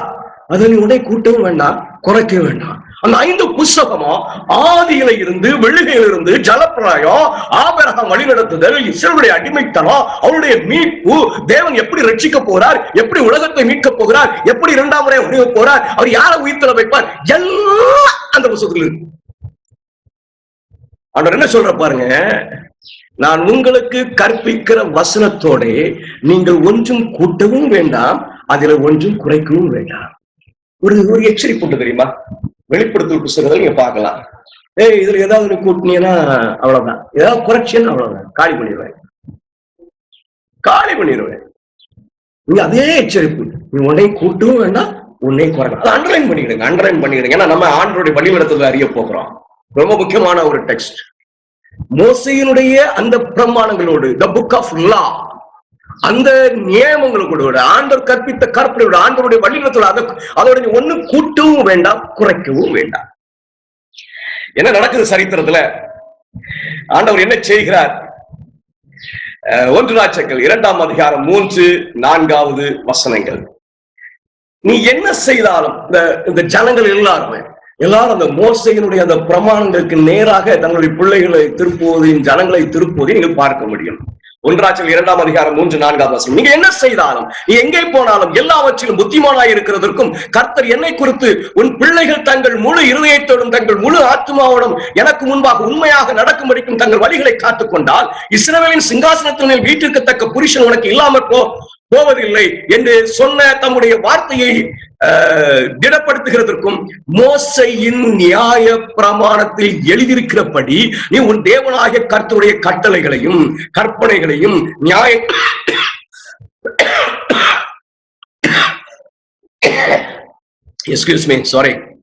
நீ உன் தேவனாகிய கர்த்தருடைய கட்டளைகளையும் கற்பனைகளையும் நியாயங்களையும் சாட்சிகளையும் கை கொள்ள அவர் வழிகளில் நடக்கும்படி அவருடைய காலை காப்பாயாக, அவருடைய காவலை காப்பாயாக. என்ன செய்யறாரு அப்படி சொன்னா, தாவீது தன்னுடைய மகனை மோசையின் பிரமாணம், அதுதான் அதுல ஒன்னே கூட்டக்கூடாது, குறைக்கக்கூடாதுன்னு சொல்றாரு. இந்த மோசையின் பிரமாணத்துக்கு நேராக அந்த திருப்புறதை நீங்கள் நினைச்சு முடியாது, பார்க்க முடிகிறது. தானியேல் 9:9.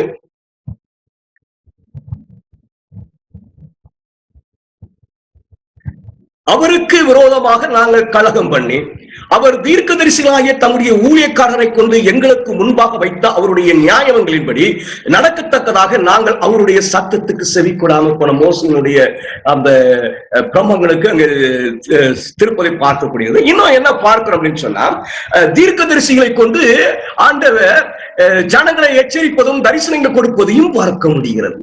அதெல்லாம் பார்த்துக்கணும். அததான் திருப்பிட்டு இருந்தாங்க, அததான் பார்த்து சொன்னாங்க. மோசையின் நியாயப்பிரமாணத்துக்கு தான் வழி நடத்தினாங்க. அதோடு கூட என்னவும் நடக்குதுன்னு சொன்னா, இது மோசையின் நியாயப்பிரமாணத்தை அவர்கள் சரியா விளங்கிக்காம அதுல குழம்பி அதற்கு எதிராக போகும் பொழுதும் அதை உதாசீனப்படுத்தும் பொழுதும் அவர்களை சரிப்படுத்துவதற்காக தேவன் தீர்க்கதரிசிகளை எழுப்பி அவர்களோடு கூட பேசினார். அவர்களுக்கு அநேக தரிசனங்களையும் கொடுத்தார். சகரியா 1:6 இராமல் போனாலும் தீர்க்கதரிசியாகி என் ஊழியக்காரருக்கு நான் கட்டளையிட்ட என் வார்த்தைகளும் என் தீர்மானங்களும் உங்கள் பிதாக்களிடத்தில் பலிக்கவில்லையோ, எங்கள் வழிகளின்படியையும் எங்கள் கிரியைகளின்படியும் சேனையின் கர்த்தர் எங்களுக்கு செய்ய நினைத்தபடியே எங்களுக்கு செய்தார் என்று அவர்கள் திரும்பி வந்து சொன்னதில்லையோ என்று சொல் என்றார். தீர்க்கதரிசிகளை கொண்டு அங்க போதிக்கிற ஒரு அனுபவம். மோசையினுடைய பிரமாணங்கள் அங்கே இருக்கிறது, மோசையின் கூட கொடுக்கப்பட்ட புஸ்தகங்கள் இருக்கிறது. அதை குறித்து கூடுதலாக அதை விட்டு கொடுத்தல்ல, அது புதியதல்ல, புதிய உபதேசம் அல்ல, அதை சார்ந்து அதை மேன்மைப்படுத்த, அதை மைமைப்படுத்த, அதற்கு நேராக ஜனங்களை திருப்ப ஆண்டவர் தீர்க்கதரிசிகளை கொண்டும் போதனை செய்திருக்கிறார் என்ற உண்மையை நீங்கள் மறந்துடக்கூடாது. 1-2 வசனங்களை வாசிக்கிறேன், ரொம்ப முக்கியம். எரேமியா 29:19 நான் உங்களிடத்திற்கு தீர்க்கதரிசிகளாகி என் ஊழியக்காரரை ஏற்கனவே அனுப்பி கொண்டே இருந்தோம், நீங்கள் செவிக்கொடாமல் போனீர்களே என்று கர்த்தர் சொல்கிறார். ஆண்டவர் ஒரு தீர்க்கதரிசிக்கு மேல அங்க அனுப்புகிற ஒரு அனுபவம் இருக்கிறது. அவர்கள் மூலமாக ஜனங்களுக்கு போதிக்கிற அனுபவம் இருக்கு. கொஞ்சம் பேக்ல பார்த்துருங்க. மோசையினுடைய பிரமாணங்களை குறித்து சொல்லும் பொழுது, மோசைக்கு ஆண்டவர் வெளிப்படுத்தி அந்த உபதேசங்களை குறித்து சொல்லும் பொழுது, அவருடைய 5 புஸ்தகங்களை குறித்து சொல்லும் பொழுது இதில் ஒன்னை கூட்டவும் கூடாது, குறைக்க கூடாது. என்ன செஞ்சுட்டு இருக்கான்னு சொன்னா, தீர்க்கதரிசிகளை கொண்டு அங்க பேசி கொண்டிருக்கிறார். அந்த உபதேசங்களை கொடுத்து கொண்டிருக்கிறார். அந்த உபதேசங்கள்லாம் எப்படி இருக்கு அப்படின்னு சொன்னா, அந்த மோசையினுடைய உபதேசங்களை அப்படியே தூக்கி பிடிக்கிறதா இருக்குது, அதற்கு நேராக ஜனங்களை திருப்புகிறதா இருக்கிறது. அப்ப ஆண்டவர் என்ன செய்யறார் அப்படின்னு சொன்னா, அந்த உபதேசங்களை குறித்து இன்னும் அதிக விளக்கங்களையும் அதிக வியாக்கியானங்களையும் ஜனங்களை அதை எப்படி செய்ய வேண்டும், அதற்கு நேராக எப்படி திரும்ப வேண்டும், அதை கை கொள்ள என்ன பிரச்சனை, கை கொண்ட என்ன ஆசீர்வாதம் என்கிறதெல்லாம் தெளிவா தீர்க்கதரிசிகள் மூலமாக மறுபடியும் வெளிப்படுத்துவதை நீங்கள் பார்க்க முடிகிறது. God glorifies the law. தேவனுடைய வார்த்தையை அவர் மகிமைப்படுத்துகிற அனுபவம் என்ன செய்ய முடியுது, பார்க்க முடிகிறது. தீர்க்கதரிசிகளை கொண்டு அவர் பேசுகிறார், அவைகளும் இவைகளோடு கூட சேர்க்கப்படுகிறது. இன்னொரு வசனம் ஓசியா 12:10 அப்படியே தீர்க்கதரிசிகளோட சொன்னேன், நான் அநேகம் தரிசனங்களை அருளினேன், தீர்க்கதரிசிகளை கொண்டு ஓமைகளால பேசினேன். God speaks through the prophets. தேவனுடைய ஜனம் விலகி போகும் பொழுது, தேவனுடைய ஜனத்துக்கு குழப்பம் வரும்போது, பிரச்சனை வரும்போது, என்ன அப்படின்னு சொல்லி வேதம் விளங்கிக் கொள்வதற்கு தயங்கும் போது, அவரிடத்துல ஒரு ஞான குறை உண்டாகும் பொழுது ஆண்டவர் தீர்க்கதரிசிகளை கொண்டு அவர்களோடு பேசுகிற ஒரு அனுபவம் இருக்கு பாருங்க. அது என்ன செய்த அப்படின்னு சொன்னா, இந்த பிரமாணங்களை தூக்கி பிடிக்கிறதாக இருக்கிறது. அவ்வளவு ஒரு அற்புதமான வழிநடத்தல். எப்படி வழிநடத்தல பாருங்க. ஜனங்கள் ஒரு தகப்பன் இருந்து பிள்ளைக்கு அப்படி சந்ததியா சொல்லிக் கொடுக்கணும்னு பார்த்தாருங்க. ஆனா அது முடியாத ஒரு சூழ்நிலை வந்துச்சு. அதுல அவர்கள் தோற்று போனார்கள். ஆண்டவர் மோசையை கூப்பிட்டு அந்த சரித்திரத்தை எல்லாம் எழுதி கொடுத்து, என்னென்னலாம் பிள்ளைகளுக்காக சொல்லிட்டு வந்திருக்கணும் அதெல்லாம் மோசை மூலம் எழுதி, என்னென்ன பிரமாணங்களும் உண்டு அதெல்லாம் எழுதி, ரட்சிப்பின் திட்டத்துல அழகா எழுதி கையில கொடுத்தார். இதுதான் உனக்கு, இதுக்கு மேல உன்னை கூட்டம் கூட குறைக்கவும் கூடாது. ஆனா காலப்போக்கில் பார்க்கும் பொழுது அவர்கள் அதை விட்டு விலகி போகும்போது ஆண்டவர் தீர்க்கதரிசிகளை கொண்டு அந்த பிரமாணத்தை, அந்த சரித்திரங்களை, அதில் இருக்கக்கூடிய ஞான அர்த்தங்களை அதை மீண்டும் அவர்களுக்கு நினைப்பூட்டி அதை மகிமைப்படுத்தவும் மேன்மைப்படுத்தவும் அநேக தீர்க்கதரிசிகளையும் ஓமைகளையும் கொண்டு அவர்களுக்கு பேசி இருக்கிறார். அவைகள் எல்லாம் இதில் சேர்க்கப்பட்டிருக்கிறது. அவைகள் எல்லாம் அதை மேன்மைப்படுத்துறதாக மகிமைப்படுத்துறதாக இருக்கும். நம்ம புரிஞ்சுக்கணும்னு நினைக்கிறேன். ஆமோஸ் 1:7 கர்த்தராகிய ஆண்டவர் தீர்க்கதரிசிகளாகிய தம்முடைய ஊழியக்காரர்களை பொறுத்து தமது ரகசியத்தை வெளிப்படுத்தாமல் ஒரு காரியத்தையும் செய்ய மாட்டார். என்ன ஸ்டாண்ட் எடுத்துட்டார் அப்படின்னு சொன்னா, என்ன பிரச்சனைனாலும் அவருடைய பிள்ளைகளுக்கு தீர்க்கதரிசிகளை கொண்டு பேசுவார். என்ன பிரச்சனைனாலும் சரி அவர் தீர்க்கதரிசிகளை கொண்டு பேசுவார். அப்படி தீர்க்கதரிசிகள் பேசியது எல்லாம் சேர்ந்ததுதான் மோசையினுடைய பிரமாணம். தீர்க்கதரிசிகள் கொண்டு பேசியது எல்லாம் சேர்ந்ததுதான் பழைய ஏற்பாடு. நமக்கு அது நல்லா தெரியும் பழைய ஏற்பாடு எது என்று சொல்லி. ஆண்டவரும் இந்த பழைய ஏற்பாட்டை கொண்டு உபதேசிக்கிறதை நீங்க பார்க்க முடியும். பாருங்க லூக்கா 8:31 பின்பு அவர் 12 தம்மிடத்துல அழைத்து, இதோ எருசலேமுக்கு போகிறோம், மனுஷகுமாரனை குறித்து தீர்க்கதரிசிகளால் எழுதப்பட்டவர்கள் எல்லாம் நிறைவேறும். இந்த தீர்க்கதரிசிகள் என்ன செஞ்சிருக்காங்க அப்படின்னு சொன்னா, மோசேயுடைய பிரமாணத்துல ஒரு மேசியா குறித்து சொல்லப்பட்டிருந்துச்சு இல்லையா, ஒரு ஆடு பலியிடப்படும், அவர் தேவனுடைய குமாரனை அடையாளப்படுத்துகிறார், அவர் தேவனுடைய குமாரன் எப்படி வருவாரு, எப்ப வருவார் அப்படிங்கிற எல்லாம் they are magnifying the law. அங்க சொல்லப்பட்டவர்களை மகிமைப்படுத்த ஒரு அனுபவம் தான் தீர்க்கதரிசியுடைய வேலை. இது ஆண்டவர் அழகா சொல்றாரு. தீர்க்கதரிசியிலே இதை குறித்து சொல்லப்பட்டிருக்கு, ஏசாயாவில சொல்லப்பட்டிருக்குது, தானியேல்ல சொல்லப்பட்டிருக்குது. இதெல்லாம் அந்த மோசேயினுடைய பிரமாணத்தில் உள்ளதை அப்படி தூக்கி பிடிக்கிற ஒரு காரியம். இது ஒரு கம்ப்ளைண்ட் புக். முதல்ல பார்த்தோம், இஸ்ரவேல் சரியானவர்களா இருந்திருந்தா, பிரமாணத்தை கரெக்டா கை கொண்டு இருந்தா வேற தீர்க்கதரிசி தேவையில்ல ஒண்ணுங்க, ஆண்டவர் நேரடியா பார்த்து ஆசாரியர் மூலமாக வழி நடத்திருப்பார். அவங்க விலகி போனவங்க தீர்க்கதரிசி வந்து சீர்திருத்தம் பண்ணார், அதெல்லாம் அப்ப சேர்ந்தாச்சு. இந்த பழைய ஏற்பாடை குறித்து வேதம் சொல்லுகிறதை பாருங்க. 2 தீமோத்தேயு 3:5-17 வரை, கிறிஸ்து இயேசுவை பற்றும் விசுவாசத்தினாலே உன்னை ரட்சிப்புக்கு ஏற்ற ஞானம் உள்ளவனாக்கத்தக்க பரிசுத்த வேத எழுத்துக்களை நீ சிறு வயது முதல் அறிந்தவன் என்று உனக்கு தெரியும். வேத வாக்கியங்கள் எல்லாம் தேவ ஆவியினாலே அருளப்பட்டு இருக்கிறது. இது பழைய ஏற்பாடு. மோசேயினுடைய பிரமாணம், தீர்க்கதரிசியினுடைய எழுத்துக்கள், இது ரெண்டையும் சேர்த்து வேத வாக்கியங்கள் எல்லாம் தேவனுடைய ஆவியினாலே அருளப்பட்டிருக்கிறது. தேவனுடைய மனுஷன் தேறினவனாகவும் எந்த நற்குறியும் செய்ய தகுதி உள்ளவனாகவும் இருக்கும்படியாக அவைகள் உபதேசத்துக்கும், கடிந்து கொள்ளுதலுக்கும், சீர்திருத்தலுக்கும், நீதியை படிப்புதலுக்கும் பிரயோஜனமுள்ளவனாய் இருக்கிறது. இந்த பழைய ஏற்பாடு புஸ்தகம் போதுங்க. சொல்லுது பாருங்க, அது என்னெல்லாம் செய்ய மாட்டோம், முழு மனுஷனாய் மாற்றிவிடும், உன்னை தேவனுடைய சாயலுடையவனாய் மாற்றிவிடும். அது உனக்கு கடிந்து கொள்ளும் போது கடிந்து கொள்ளும், உனக்கு உபதேசம் பண்ணும்போது உபதேசம் பண்ணும், அது சீர்திருத்தம் பண்ணும்போது சீர்திருத்தம் பண்ணும். அது நீதி என்னன்னு எல்லாம் எங்க இருக்கிற பழைய பாட்டுல இருக்கு. பழைய பாட்டு வேண்டாம்னு சொல்ற ஒரு கூட்டமும் உண்டு. அதெல்லாம் நம்ம உள்ள போக வேண்டாம். ஆண்டவருடைய வழி நடத்தல பாருங்க, முழுமை ஆயிடுச்சு. மோசேயில சொன்னார், இதை விட உடனே கூட்டக்கூடாது, குறைக்க கூடாதுன்னு. ஆனா தீர்க்கதரிசிகள் மூலமா எதெல்லாம் சேர்த்திருக்காரு அப்படின்னு சொன்னா, அந்த மோசே இடத்துல சொல்லப்பட்ட அந்த சரித்திரத்தின் அடிப்படையில, அந்த பிரமாணங்களின் அடிப்படையில அதை மகிமைப்படுத்தும், தூக்கி பிடிப்பதற்கும் ஆண்டவர் தீர்க்கதரிசிகளை கொண்டு அதை கீழே போட்டு அந்த இஸ்ரவேலை சரிப்படுத்துவதற்காக கூட்டிட்டு வந்தார் பார்த்தீங்களா, அந்த தீர்க்கதரிசிகள் எழுத்தெல்லாம் சேர்த்திருக்கிறார். அதெல்லாம் போய் படிச்சா அது என்ன செய்யுமா, என்னை தேறினவனாக மாற்றுமா, என்னை நற்கிரியை செய்கிறதுக்கு தகுதி உள்ளவனாய் மாற்றுமா, அது எனக்கு தேவையான உபதேசத்தை சொல்லுமா, அது எனக்கு கடிந்து கொள்ளுமா, அது எனக்கு நீதி நியாயங்கள் எல்லாவற்றும் சரியாச்சு, எனக்கு என்னென்ன சீர்திருத்தம் வேணுமோ எல்லாம் complete book. Old Testament is a complete book. அது ஒரு முழுமையான புஸ்தகமாக காணப்படுகிறது. அப்படின்னா கேள்வி என்ன கேள்வி? பழைய ஏற்பாடு வெளிப்பாட்டின் முழுமை என்றால் அந்த வசனம் அதான் சொல்லுது. அந்த வசனத்தின்படி பார்த்தா பழைய ஏற்பாட்டு முழுமை. முதல்ல இப்ப பார்த்தா மோசேயினுடைய வசனத்தின் பார்த்தா ஒன்னையும் கூட்டக்கூடாது, குறைக்க கூடாதுன்னு சொன்னா மோசேயினுடைய அந்த போதனை, அந்த 5 புஸ்தகங்களும் முழுமை. ஆயினும் ஆண்டவருக்கு என்ன செய்யப்பட்டுச்சுன்னு சொன்னா, இஸ்ரவேலர்கள் முழுமையை அறியாமல் பின்வாங்கி போன போது ஒரு தீர்க்கதரிசிகளை கொண்டு சீர்திருத்தம் பண்ணதும், அந்த மோசேயினுடைய பிரமாணத்தில் காணப்பட்ட காரியங்களை குறித்து தரிசனங்கள் சொன்னதையும் அவர் எல்லாத்தையும் சேர்த்து இப்ப அது முழுமையான புஸ்தகமாக அப்போஸ்தலர்கள் வெளிப்படுத்துகிறார்கள். அப்படி என்றால் புதிய ஏற்பாடு என்ன? எதற்கு புதிய ஏற்பாடு? அதான் முழுமையாயிடுச்சுல. புரியுதா? வழிநடத்தல் புரியுதா? ஆபிரகாம் மூலமாக பெற்றோர்கள் பிள்ளைகளுக்கு சந்ததியாய் சொல்லிக் கொடுக்க வேண்டும் என்று நினைத்தார். அந்த ஏதேனுடைய தோட்டம், அந்த விழுகை, அந்த ஜலப்பிரளயம், ஈனக்குடி தரிசனம், நோவாவுடைய சாட்சி, ஆபிரகாம் அழைக்கூடிய சரித்திர தலைமுறையா சொல்லிக் கொடுக்க நினைச்சாரு. அவர்கள் இல்ல. உடனே ஆண்டவர் என்ன செஞ்சார்? மோசேயை கூப்பிட்டு இஸ்ரவேலை மீட்டு எல்லாவற்றையும் மறுபடியும் எழுதி அவர் கையில் செய்யறாரு, கொடுக்கிறாரு. அப்பா இதுதான் ஒண்ணும் கூட்ட கூட குறைக்க கூடாது. அங்க பிரச்சனை வருது, அதை அவங்க சரியா பார்க்கல, புரிஞ்சிக்க முடியல, விளங்கிக்க முடியல, தேவனுக்கு விரோதமாய் போறார்கள். அவர்களை சீர்திருத்தம் படுவதற்காக ஆண்டவர் தீர்க்கதரிசிகள் இருக்கிறார். அந்த உபதேசத்தில் இருக்கிற காரியங்கள் எல்லாவற்றையும் தூக்கி பிடிக்கிறார்கள் தீர்க்கதரிசிகள். அது முழுமையாய் காணப்படுகிறது. எதுக்கு புதிய ஏற்பாடு? ஒரு காரணம் இருக்கிறது. 5:39 நமக்கு தெரிந்த வசனம், வேத வாக்கியங்களை ஆராய்ந்து பாருங்கள், அவைகளால் உங்களுக்கு நித்திய ஜீவன். இங்கே வேத வாக்கியங்கள் என்பது என்னன்னு சொல்லி பழைய ஏற்பாடு.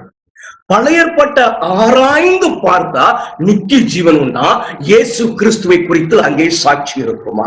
ஏன்னா பழைய ஏற்பாடு முழுவதும் எப்படி இருக்கிறது என்று சொன்னா முழுமையாக இருக்கிறது. அதை போய் ஆராய்ந்தா மேசியா யார் என்பதை கண்டு கொள்ளலாம். புதிய ஏற்பாடு என்ன? இந்த ஆராய்கிறார்கள் தெரியுமா? இந்த பழைய ஏற்பாட்டை ஆராய்கிறார்கள் தெரியுமா? அவர்களுடைய வியாக்கியானங்கள் தான் புதிய ஏற்பாடு. சாதாரண வியாக்கியானம் அல்ல, இன்னைக்கு காணப்படுகிற வேதாகமத்துக்கான விளக்க உரை அல்ல, அது தெய்வீக விளக்க உரை. தேவனாலே இங்க பாரு, இயேசு கிறிஸ்து குறித்து சொல்லப்பட்டது இந்த வசனத்துல இருக்கு. இப்ப கம்ப்யூட்டர்ல மாதிரி தட்டிலாம் தேட முடியாதுங்க. இப்ப ஒரு வார்த்தை வேணா நல்லா டக்குன்னு வசனம் எங்க இருந்து தேடி கண்டுபிடிச்சுக்கலாம். ஆனா அப்ப அப்படி இல்ல, முழுசையும் வாசிக்கணும் எங்க இருக்குன்னு சொல்லி தேவ ஆவியானவரால் ஏவப்பட்டு இங்க பாரு, மேசியா இப்படி பாடுபடுவார். இங்க ஏசியா சொல்லியிருக்காரு பாரு, இங்க மோசே சொல்லியிருக்காரு பாரு, இங்க சங்கீதக்காரர் சொல்லியிருக்காரு பாரு. தேவ ஆவியினாலே எழுதப்பட்ட ஒரு விளக்க உரைதான் பழைய ஏற்பாட்டுக்கான விளக்க உரைதான் புதிய ஏற்பாடு.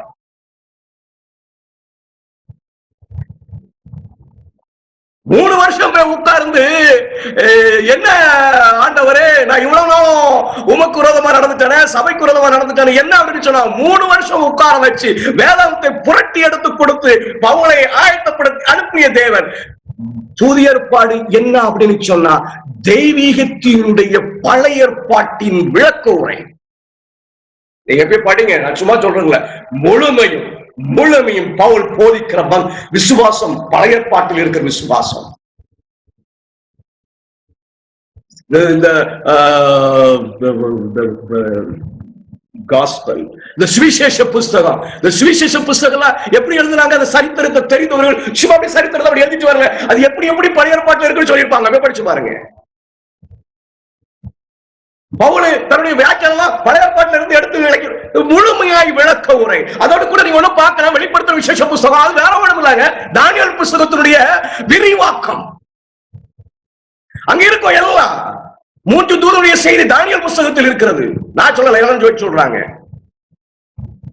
புதிய ஏற்பாடு என்ன அப்படின்னு கேட்டீங்கன்னா அது தெய்வீகத்தினுடைய பழைய ஏற்பாட்டுக்கான விளக்க உரை. ஏன் அந்த விளக்குறை தேவைப்பட்டுச்சு?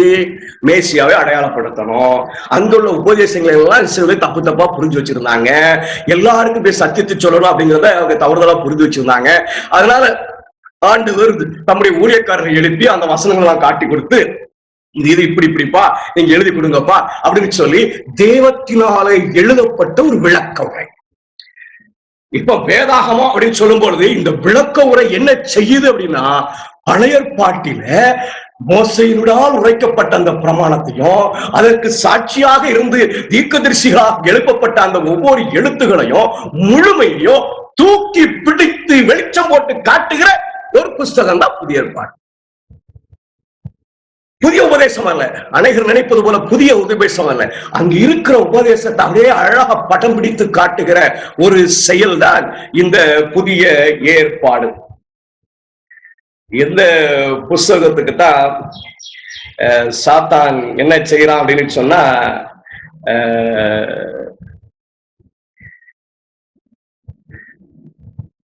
சரி என்ன செய்யறான் அப்படின்னு சொன்னா அது ஒண்ணு இல்லாம ஆக்குறதுக்கு பார்க்கான். ஆண்டவர் பாருங்க ஒவ்வொரு நேரமும் அவருடைய வார்த்தைகள் அப்படியே அப்படி தூக்கி பிடிச்சுக்கிட்டே வர. முதல்ல மனிதன் மூலமாய் தூக்கி பிடிக்க பார்த்தாரு, அவங்க தோத்து போனாங்க, சத்தி சொல்ல முடியாம போயிட்டாங்க.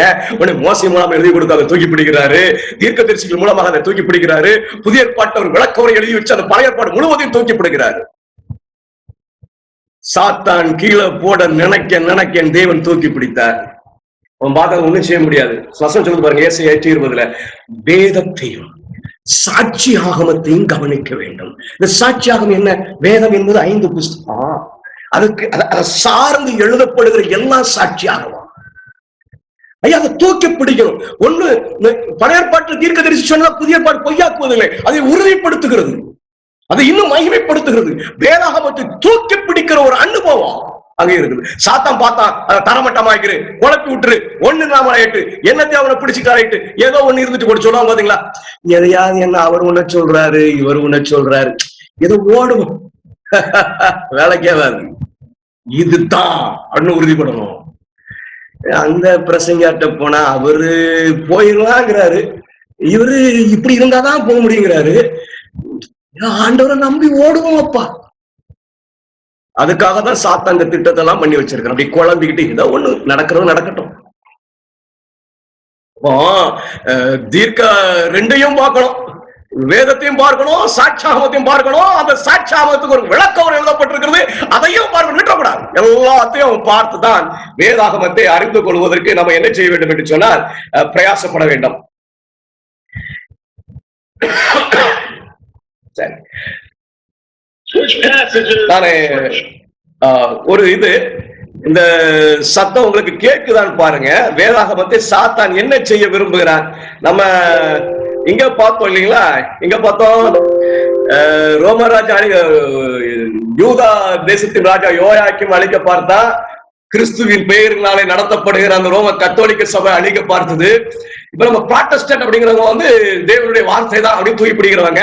இந்த சத்தம் கேட்குதான்னு எனக்கு தெரியாது, ஆனாலும் நான் என்ன சொல்றாருங்கிறத நான் உங்களுக்கு விளக்குகிறேன். Which passages of scripture should guide our public policy? Should we go with Leviticus, which suggests slavery is okay?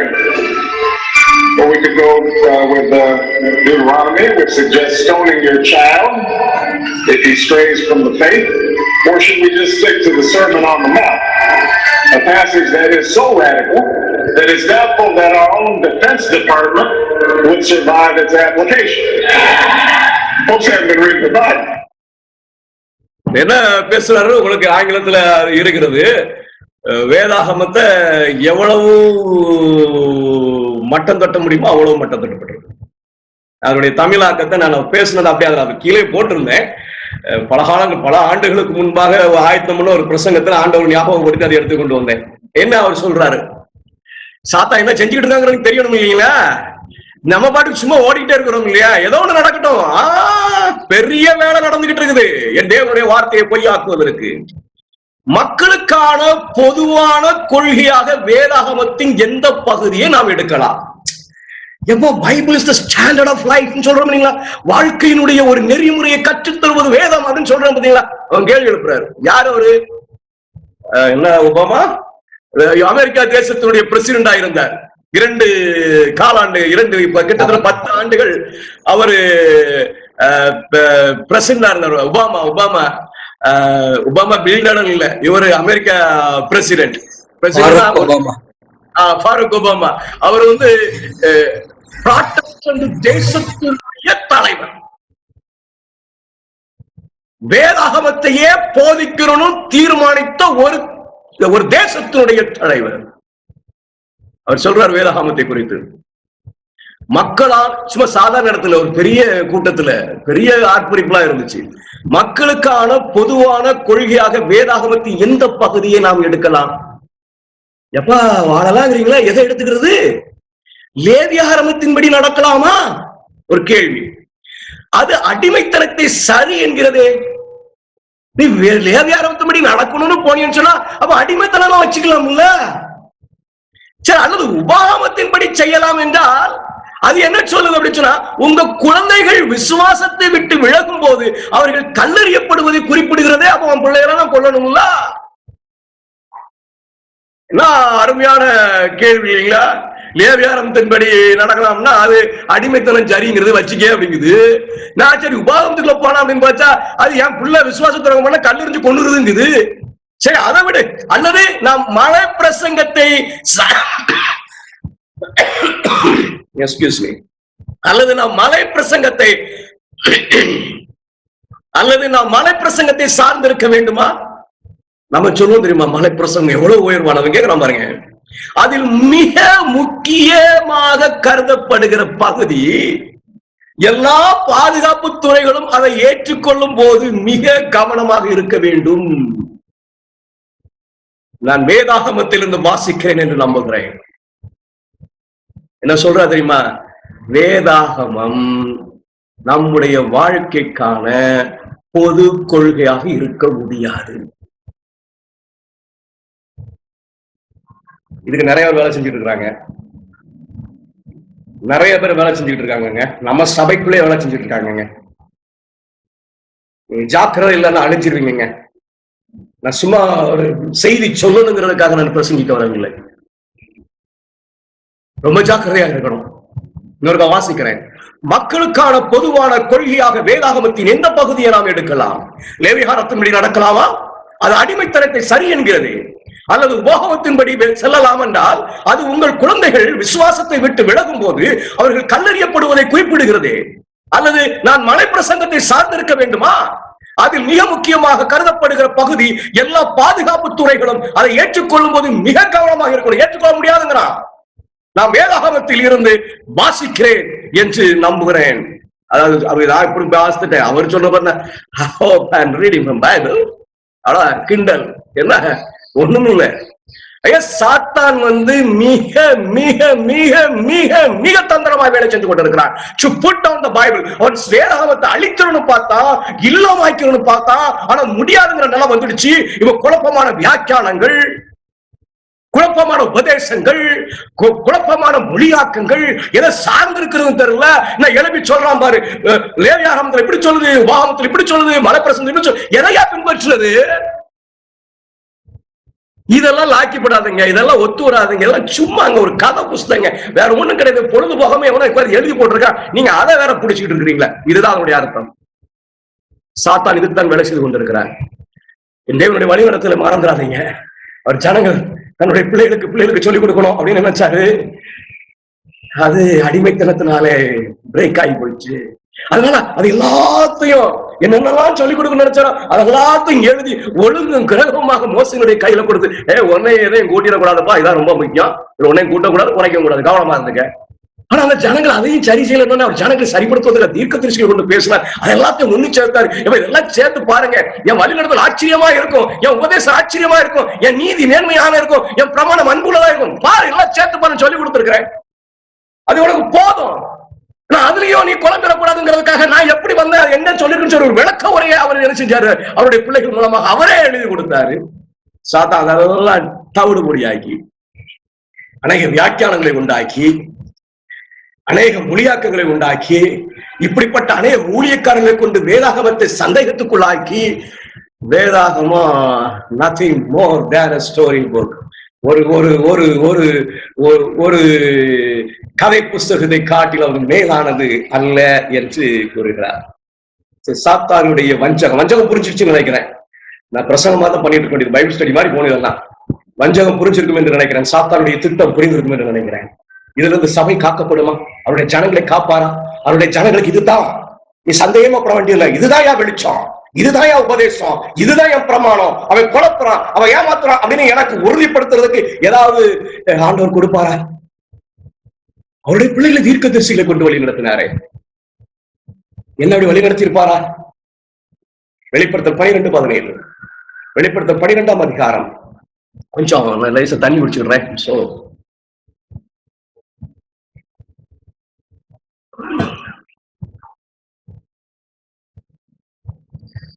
வெளிப்படுத்தல் 12ஆம் அதிகாரம் தேவனுடைய சபையை பற்றிய அதிகாரம்.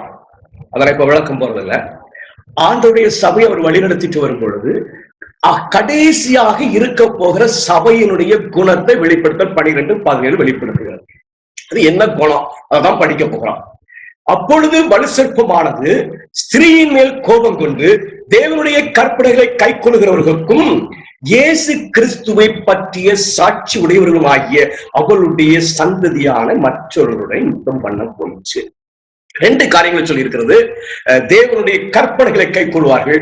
இந்த கற்பனையை நீங்க எப்படி டிஃபைன் பண்ணிக்கலாம் அப்படின்னு சொன்னா, மோசேயினுடைய கற்பனை என்று விளங்கினால், மோசேயினுடைய கற்பனை என்று நீங்க ஏற்றுக்கொண்டால், அந்த மோசேயினுடைய கற்பனை தூக்கி பிடிப்பதற்காக தீர்க்கதரிசிகளை கொண்டது எல்லாவற்றையும் நீங்க அங்கீகரிக்கிறோம். அந்த தூக்கி பிடிக்கிற எல்லாவற்றையும் அங்கீகரித்தால் ஆண்டவரால் ஒரு விளக்கமுறை எழுதி கொடுக்கப்பட்டிருக்கிற பழைய ஏற்பாட்டை அதையும் நீங்கள் அங்கீகரிக்க வேண்டும். இதையெல்லாம் அப்படியே கலெக்டிவா பிடித்துக் கொண்டிருக்கிற ஒரு சபை. எதையும் விட முழுமையாய் தேவனாரை வழிநடத்தப்பட்ட அந்த உன்னதமான வழிநடத்தலை புரிந்து கொண்டு அவைகள் மேன்மையாய் பிடித்திருக்கிற ஒரு சபை. அந்த சபையில இன்னொரு காரியம் இருக்குமா? பொதுவாக இயேசு கிறிஸ்துவை குறித்த சாட்சி என்பது நம்ம இயேசுவை பற்றி சொல்லுகிற சாட்சி என்று நினைக்கிற ஒரு அனுபவம் இருக்கு. சரிங்களா? நம்ம கொஞ்சம் சின்ன ஆராய்ச்சிகளாக செய்ய போகிறோம்.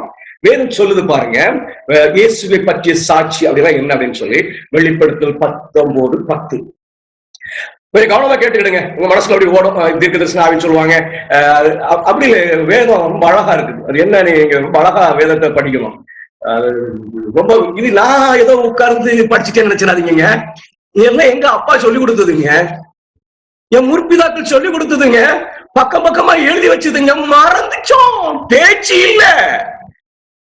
இத நான் உட்கார்ந்து எப்பா ரொம்ப படிச்சுட்டார் போல ஆண்டு அவங்க சொல்லி கொடுத்தது உங்க முன்னாடி கொண்டுட்டு வரேன், அவ்வளவுதான். அதனால இதுல மேன்மை பாராட்டுகிறது கொஞ்சம் இல்லை, ஒன்றுமே இல்லை. நான் மறந்தவைகளை திருப்பி எடுத்துக்கொண்டு உங்களுக்கு முன்பாக வைக்கிறேனே தவிர வேற ஒன்றுமே இல்லை. இதுல முன்னாடி இருந்த கொஞ்சம் சரித்திரம் தான் நான் சேர்த்து கொண்டது. மீதி எல்லாம் என் முற்பிதாக்கள் எழுதி வைத்தவைகள். இப்ப அதெல்லாம் நம்ம தூக்கி தூர போட்டாதான் பிரச்சனை. நான் வாசிக்கிறேன் பாருங்க, வெளிப்படுத்தல் 19:10. அவங்க ஆங்கிலம், நான் தமிழ், அதனால அந்த அவங்க புரிந்து கொண்ட விதத்தை நான் சரியாக வெளிப்படுத்துவதற்கு பிரயாசப்படுகிறேன்.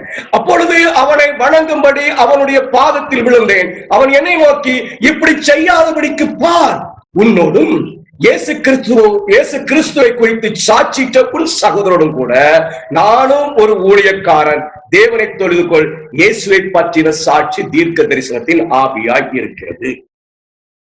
ஒரு பெரிய இது ஒரு ஆங்கிலத்துக்குள்ள போனீங்கன்னா அப்படின்னு சொன்னா, thy brethren that have the testimony of Jesus, இயேசு கிறிஸ்துவை குறித்து சாட்சி இட்ட ஒரு சகோதரனு கூட அப்படின்னு போதீங்களா.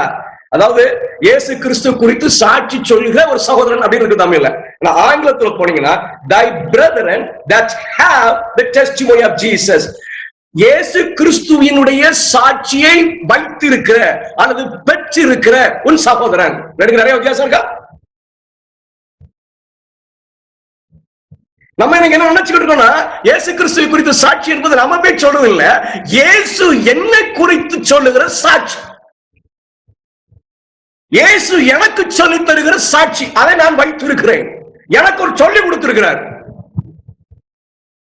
புரியுதுங்களா சொல்ற? புரியுதுங்களா? For the testimony of Jesus is the spirit of prophecy. இயேசு எனக்கு கொடுத்திருக்கிற சாட்சி, இயேசுவினுடைய சாட்சி, இயேசுடைய சாட்சி, என்ன குறித்த சாட்சி, எனக்கு சொல்லி தருகிற சாட்சி, அது என்ன சொன்ன தீர்க்க தரிசனத்தினுடைய ஆகும். இதுதான் சரியான விளக்கம். தமிழ்ல எப்படி இருக்குன்னு சொன்னா, அவர் விளக்கம் பண்ணும்போது பார்த்தாரு, இயேசு என்னத்தை சொல்ல போற, எல்லாம் முடிஞ்சு போச்சு இல்ல, அதனால இயேசு கிறிஸ்து சாட்சி சொல்லுகிற ஒரு சகோதரன் அப்படின்னு விளக்கம் மொழியாக்கம் பண்ணிட்டார். மொழியாக்கத்துல இருக்கிற பிரச்சனை இதுதான். இதுக்கெல்லாம் நமக்கு தெளிவு உண்டாக்குறது நம்ம பாடம் படிச்சுட்டு இருக்கோம். சரிங்களா? ஆங்கிலத்தில் எப்படி இருக்கிறது? இயேசு சொல்லுகிற சாட்சியை பெற்ற சகோதரன், இயேசு சொல்லுகிற சாட்சியை பெற்ற சகோதரன். புரியுதுங்களா? அப்ப என்னன்னா, இயேசு எனக்கு சொல்லி தருகிற சாட்சி தான் தீர்க்க தரிசனத்தினுடைய ஆவி. நான் போய் இயேசு என்று சொல்ற சாட்சி அல்ல இது. நான் இயேசு எனக்கு கொடுத்திருக்கிற சாட்சி, எனக்கு சொல்லி இருக்கிற உபதேசம். புரிஞ்சிருக்கும்னு நினைக்கிறேன். மறுபடியும் அதை சொல்லிட்டு இருக்க வேண்டிய அவசியம் இல்லை. சரி, இதுல நீங்க ஒரு காரியத்தை பார்க்கணும். இயேசு கிறிஸ்து குறித்து சாட்சிட்ட ஒரு சகோதரனோடு கூட, thy brethren that have the testimony of Jesus, ஒரு வாசிக்கிற மாதிரி அதே சம்பவம். அப்படி பாதத்துல விழுவா, வேண்டாப்பா அப்படின்னு சொல்லுவாங்க, பாத்திருக்கீங்களா?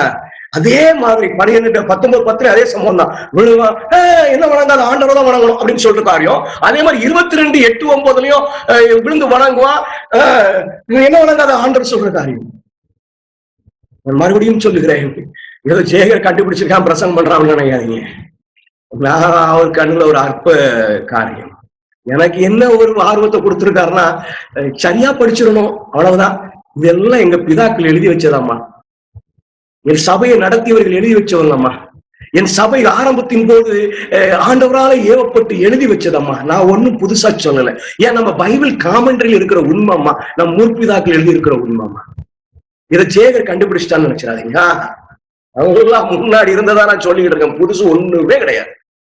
ஏன் நம்ம என்ன உபதேசம் அந்தி கிறிஸ்து பற்றி பேசின எல்லாம் முந்தி உள்ளதுங்க.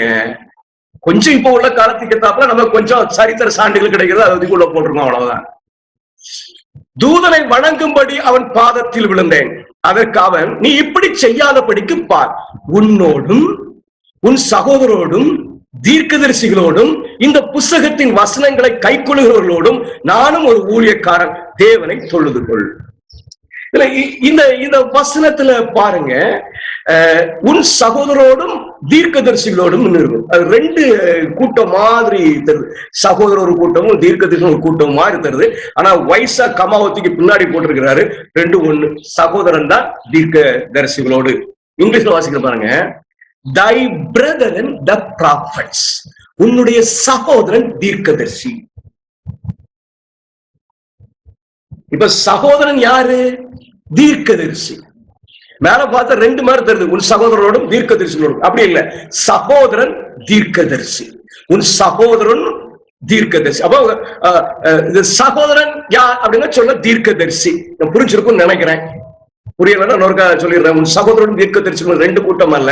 சகோதரன் யார் அப்படின்னு கேட்டா தீர்க்கதரிசி. தை பிரதரன் தி ப்ராஃபட்ஸ். பிரதரன் யார் அப்படின்னு சொன்னா தீர்க்கதரிசி. இப்ப வாசிப்போம். வெளிப்படுத்தல் 1:2 பாருங்க. இயேசு சீக்கிரத்தில் சம்பவிக்க வேண்டியவைகளை தம்முடைய ஊழியக்காரர்களுக்கு காண்பிக்கும் பொருட்டும் தேவன் இயேசு கிறிஸ்துவுக்கு ஒப்பித்ததும் இவர் தம்முடைய தூதனை அனுப்பி தம்முடைய ஊழியக்காரராகிய யோவானுக்கு வெளிப்படுத்துவதுமான விசேஷம். இவன் தேவனுடைய வசனத்தை குறித்தும் இயேசுவை பற்றிய சாட்சியை குறித்தும் தான் கண்ட யாவற்றையும் சாட்சியாக அறிவிப்பார். இயேசு யோவானுக்கு சொல்லுகிறவைகளை சொல்லுகிறதுதான் இயேசுவை பற்றின சாட்சி. அதான் நம்ம எடுத்தோம். அழகா தெரிஞ்ச சொல்றது எல்லாம் அவன் இயேசுவை பற்றியும் சொல்லுவான். இயேசு அவனுக்கு சொல்லுகிறவைகளை சொல்லுகிறது இயேசுவை பற்றின சாட்சி என்று சொல்லி நம்ம பார்த்திருக்கிறோம். வெளிப்படுத்தல் வெளிப்படுத்தல் 12:17 நல்லா கவனமா இருந்தோம். ரொம்ப முக்கியமான நம்ம படிச்சுட்டு இருக்கிறோம். இயேசுவை பற்றின சாட்சி என்றால் என்ன? இயேசுவை குறித்து நான் சொல்லுகிற சாட்சி அல்ல, இயேசு எனக்கு சொல்லுகிற சாட்சியை நான் பெற்றுக்கொண்டு சொல்லுவது. சரிங்களா? அவர் எனக்கு கொடுக்கிற ஒரு சாட்சி, என்னை குறித்து எனக்கு சொல்லி தருகிற ஒரு அனுபவம். அப்ப வெளிப்படுத்தல் 12:17 பார்த்தோம். ஆண்டவருடைய சபை எதை பெற்றிருக்கும்? இயேசு கிறிஸ்துவை குறித்த சாட்சியை உடையவர்களாக இருக்கும். வெளிப்படுத்தல் 19 தீர்க்க தரிசனத்தின் ஆவியாக இருக்கிறது. நான் ஒரு ஸ்கிப் பண்ணிட்டேன், உங்களுக்கு விளக்கிறேன். இங்க பாருங்க, இயேசு கிறிஸ்துவை சாட்சியிட்ட உன் சகோதரனோடு கூட, இயேசு கிறிஸ்துவை குறித்து சாட்சியிட்ட உன் சகோதரனோடு கூட, அதுல ஒண்ணு நான் சொல்லி தந்தேன். இயேசுவை குறித்து நான் சாட்சியா எனக்கு அப்படி செஞ்சேன்னு சொல்றது அல்ல. இயேசு எனக்கு கொடுக்கிற உபதேசம், இயேசு என்னிடத்துல சொல்லுகிற ஒரு சாட்சி, அதுதான் இயேசுவை பற்றின சாட்சி. அது இயேசுவை பற்றின சாட்சியிட்ட உன் சகோதரன். இங்க கீழே பாருங்க, thy brethren that have a testimony of Jesus. இந்த பிரதரன் யாருன்னு சொன்னா இயேசுவை பற்றின சாட்சியை உடையவன். பிரதரன் யாரு? இயேசுவை பற்றின சாட்சி உடையவன். அந்த பிரதரன் யாருன்னு சொல்லி இதே சம்பவம் வெளிப்படுத்தல் 22:8-9 பார்க்கிறோம். உன் சகோதரனோடு கூட தீர்க்க தரிசனம், thy brother and the prophets. அப்போ இயேசுவை குறித்த சாட்சியுடைய உன் சகோதரன் யாருன்னு கேட்டா தீர்க்க தரிசி. அப்ப இயேசுவை பற்றின சாட்சி தீர்க்க தரிசனத்தின் ஆவியா இருக்கிறது என்று சொன்னால் அது தீர்க்க தரிசி. அப்போ வெளிப்படுத்தல் 12:17 நம்ம பார்க்கும் பொழுது அவர்கள் பிரமாணத்தையும் வைத்திருப்பார்கள். இயேசு அவர்களுக்கு சொல்லிக் கொடுக்கிற ஒரு சாட்சி, ஒரு உபதேசத்தையும் வைத்திருப்பார்கள். புரியுதா சொல்றது? ஆண்டவர் கடைசி காலத்தில் இப்படிப்பட்ட பிரச்சனைகள் எல்லாம் வரும் என்பதை அறிந்து அவருடைய திருச்சபையை எப்படி இஸ்ரவேலர்கள் பிரமாணத்தை தூக்கி பிடிப்பதற்கு ஏதுவாக தீர்க்கதரிசிகளை கொண்டு வழி நடத்தினாரோ, விளக்க உரைகளை எழுதி கொடுத்தாரோ, அப்படி போல இந்த திருச்சபைக்கும் ஒரு தீர்க்கதரிசியை கொடுப்பார் என்கிறது ஒரு வெளிப்படையாக இருக்கிறது. கடைசி திருச்சபை தீர்க்கதரிசினாலே வழி நடத்தப்படும். ஏன் ஆண்டவர் தீர்க்கதரிசினாலே வழி நடத்துறார் அப்படின்னு சொன்னா அதுக்கு ஒரு மிகப்பெரிய முக்கிய காரணம். கடைசி காலத்து இந்த வேதாகமத்தை அந்த மொழியாக்கம், இந்த மொழியாக்கம், அந்த வியாக்கியானம், இந்த வியாக்கியானம் சொல்லி கீழே போட்டுருவாங்க. அதுல தூக்கி பிடிக்கணும் இந்த வேதத்தை. இந்த வேதத்தை விளங்கி கொடுக்கிறதுக்கு ஞானம் வேணும். இதற்கு ஆசாரிப்பு கூடத்தை விளங்கி கொடுக்கிறதுக்கு ஞானம் வேணும். இது மேன்மையானது என்பதை நான் அறிய வேண்டும். அதெல்லாம் நான் தீர்க்கதரிசியின் மூலமாக தெரிந்து கொண்டு நான் போய் இதுதான் சத்தியம் தைரியமா சொல்லணும். அசைக்க முடியாத வகையில் நிலைநிறுத்துகிற ஒரு வேலையை தேவன் தீர்க்கதரிசியின் மூலமாக செய்கிறார். சரி, இன்னொரு கோணத்துல இதை லேசா விளங்கிக்கிடுவோம். நம்ம ஒரு தீர்க்க தரிசனத்தின் ஆவியாய் ஒரு இடத்துல மாத்திரதான் இருக்குது. ஸ்பிரிட் ஆஃப் ப்ராபசி அப்படிங்கிற வார்த்தை வேதாகமத்துல அந்த ஒரு இடத்துலதான் இருக்கிறது. தீர்க்க தரிசன ஆவியாய் இருக்கிறார் என்று சொல்லி அந்த ஒரு இடத்துலதான் நம்ம பார்க்கிறோம். அப்ப அதை நம்ம எப்படி விளங்கிறோம்? இன்னொரு தீர்க்க தரிசன வரம் இருக்கு. இந்த தீர்க்க தரிசன ஆவி என்னன்னு கண்டுபிடிச்சிட்டோம் அப்படின்னு சொன்னா தீர்க்க தரிசி என்று கண்டுபிடித்து விட்டோம். தீர்க்கதரிசி என்பவர்கள் யார் என்று சொன்னால் தேவனிடத்திலிருந்து நேர தரிசனத்தை பெற்றுக்கொண்டு ஜனங்களுக்கு சொல்லுகிறவர்கள். தேவனிடத்தில் நேர இருந்து உபதேசத்தை பெற்றுக்கொண்டு ஜனங்களுக்கு சொல்லுகிறார்கள். அப்படி அவர்கள் சொல்லும் பொழுது அதுக்கு முன்பாக இருந்த தேவனுடைய உபதேசத்தை தூக்கி பிடிப்பார்கள். புதிய உபதேசம் அல்ல. சரிங்களா? புதிய உபதேசம் அல்ல, முன்பு இருந்த உபதேசத்தை தூக்கி பிடிச்சு குழப்பம் இல்லாதபடி தெளிவாக வழி நடத்துகிற ஒரு செயல் தான் தீர்க்க தரிசி. இந்த தீர்க்க தரிசன வாரத்தையும் தீர்க்க தரிசன ஆவியும் குறித்து சிலர் குழப்பிடுறாங்க. என்ன செஞ்சிடறாங்க சொன்னா, தீர்க்க தரிசன வாரத்தை தீர்க்க தரிசன வாரம் நினைச்சு தீர்க்க தரிசனத்துக்கெல்லாம் விளக்கம் கொடுக்கிறதா? இல்ல. This is a prophet. அழகா இருக்கு, பைபிள்ல அழகா இருக்கு. உன் சகோதரன் யார்? தீர்க்கதரிசி என்று சொல்லப்பட்டிருக்கிறது. அப்போ தீர்க்கதரிசி ஒரு ஏசாயாவை போல, ஒரு எரேமியாவை போல, ஒரு தானியேலை போல ஒரு தீர்க்கதரிசி இந்த சபைக்கு இருக்கும். இந்த தீர்க்கதரிசி மூலமாக தேவன் வழி நடத்துவார். இந்த தீர்க்கதரிசியுடைய சத்தம் இந்த குழப்பம் எல்லாத்தையும் தூக்கி போட்டுரும். அதை பார்க்காதவங்க எல்லாம் குழம்பி போயிடுவாங்க. சரிங்களா? தீர்க்கதரிசன வரம் என்பது குறை உள்ளது. 1 கொரிந்தியர் 13ஆம் அதிகாரம் 8வது 10வது வசனத்தை வாசிக்கலாம். ஆனா தீர்க்கதரிசன ஆவி ஒரு ஏசியா சொன்னது போல, எரேமியா சொன்னது போல ஒரு தீர்க்கதரிசனுடைய உபதேசம் குறைவில்லாத. சங்கீதம் 19:7 வரத்தினாலே சொல்லப்படுகிறது. அதுதான் அந்த தீர்க்க தரிசனங்களுக்கு எல்லாம். இந்த தீர்க்க தரிசன ஆண்டவருடைய பிரமாணம், அவருடைய சாட்சியாகமோ இதுக்கெல்லாம் விளக்கம் கொடுத்து ஒரு உபதேசம் பண்றோம்ல, அதுதான் தீர்க்க தரிசன வரம். அதுல குறை உள்ளது, நிறைவானது வரும்போது ஒளிந்து போகும். 1 கொரிந்தியர் 13ஆம் அதிகாரம் 8லிருந்து 10 வரை நீங்க வாசிக்கலாம். ஆனா தேவனால தீர்க்க தரிசியால் சொல்லப்படுகிறது ஒளிந்து போகாது. என்ன நடந்தாலும் ஒளிந்து போகாது. அது எரிச்சாலும் ஒளிந்து போகாது, குழப்பினாலும் ஒளிந்து போகாது. அவருடைய பிள்ளைகளை அவர் தீர்க்கதரிசியை கொண்டு வழி நடத்தி அவர்கள் மூலமாக வேதத்தின் ஞானத்தை வெளிப்படுத்துவார். சொல்லப்பட்டிருக்கு தீர்க்க தரிசனம். இந்த சபைக்கு ஒரு தீர்க்கதரிசி உண்டு, கடைசி சபைக்கு தீர்க்கதரிசி உண்டு. அது வெளிப்படுத்தல் 12ஆம் அதிகாரத்தினுடைய கடைசி சபை எதுன்னு ஆராய்ந்து பாருங்கள். சபை என்று நினைப்பீர்கள். இது ஒரு சபை மாத்திரம்தான், இந்த பூமியில இருக்கக்கூடிய ஒரு சபை மாத்திரம்தான் தீர்க்கதரிசியினால வழி நடத்தப்படும். ஆவியை கட்டுப்படுத்துவார்கள். நீங்க 1 கொரிந்தியர் 14ஆம் அதிகாரம் 32வது வாக்கியம், 1 கொரிந்தியர் 14ஆம் அதிகாரம் 29-30 வரைக்கும் வாசிச்சு சொன்னா they control the spirit. ஆனா தீர்க்கதரிசியை பரிசுத்த ஆவியானவர் கட்டுப்படுத்துவார். 2ஆம் அதிகாரம் 2 பேதுரு 1ஆம் அதிகாரம் 20-21வது வசனம். ஆண்டவர் அவருடைய திருச்சபைக்கு தீர்க்கதரிசியை கொடுத்து காப்பாற்றுகிறார். அந்த தீர்க்கதரிசியை பெற்றிருக்கிறீங்களான்னு பாருங்க. அந்த கடைசி சபை தீர்க்கதரிசியை பெற்றிருக்கும். அந்த தீர்க்கதரிசி யார் அப்படின்னு கேட்டா எலன் ஜி ஒயிட், ஒரு பெண்மணி. இவங்க தீர்க்கதரிசியா? அடுத்த வகுப்புலதான் படிக்கணும். ஆனா ஒண்ணு நீங்க உண்மையா தெரிஞ்சுட்டு இந்த குழப்பெல்லாம் நான் கவலைப்பட வேண்டியது இல்ல. இந்த மொழியாக்கங்களெல்லாம் என்ன ஒண்ணும் செய்ய போறது இல்ல. இந்த வியாக்கியானங்களா என்ன ஒண்ணும் செய்ய போறது இல்ல. ஒபாமா எழுப்பி சொன்னா என்ன, யாரு எழுப்பி சொன்னா என்ன, இந்த வேதத்தை மட்டம் தட்டும் நினைச்சாலும் என் தேவன் ஒரு தீர்க்கதரிசியின் மூலமாக எல்லாவற்றின் அடிமைத்தனத்தை குறித்த விளக்கம், உன் பிள்ளைய கல்லெறிஞ்சு கொல்லணுங்கிறக்குரிய விளக்கம், நான் எப்படி வாழணுங்கிறக்குரிய விளக்கம், எப்படி ஒரு காமன்றிய ஒரு விளக்க உரையை பழைய ஏற்பாட்டுக்கு புதிய ஏற்பாட்டு ஊழியக்காரர்கள் மூலமாக தேவன் தம்முடைய ஆவியை கொண்டு ஏன் எழுதி கொடுத்தாரோ அப்படி போல வேதாகமத்தின் முழுமைக்கும் பரலோகத்தில் தூதர்கள் சிருஷ்டிக்கப்படுவதற்கு முன்பே இருந்து புதிய வானம் புதிய பூமியும் சிருஷ்டிக்கப்படும் வரைக்கும் ஆண்டவர் ஒரு தீர்க்கதரிசியின் மூலமாக சபையை காத்திருக்கிறார். ஐயா, நீ ஆபிரகாம் சம்பவத்துல குழம்ப வேண்டாம், இப்படிதான் நடந்துச்சப்பா.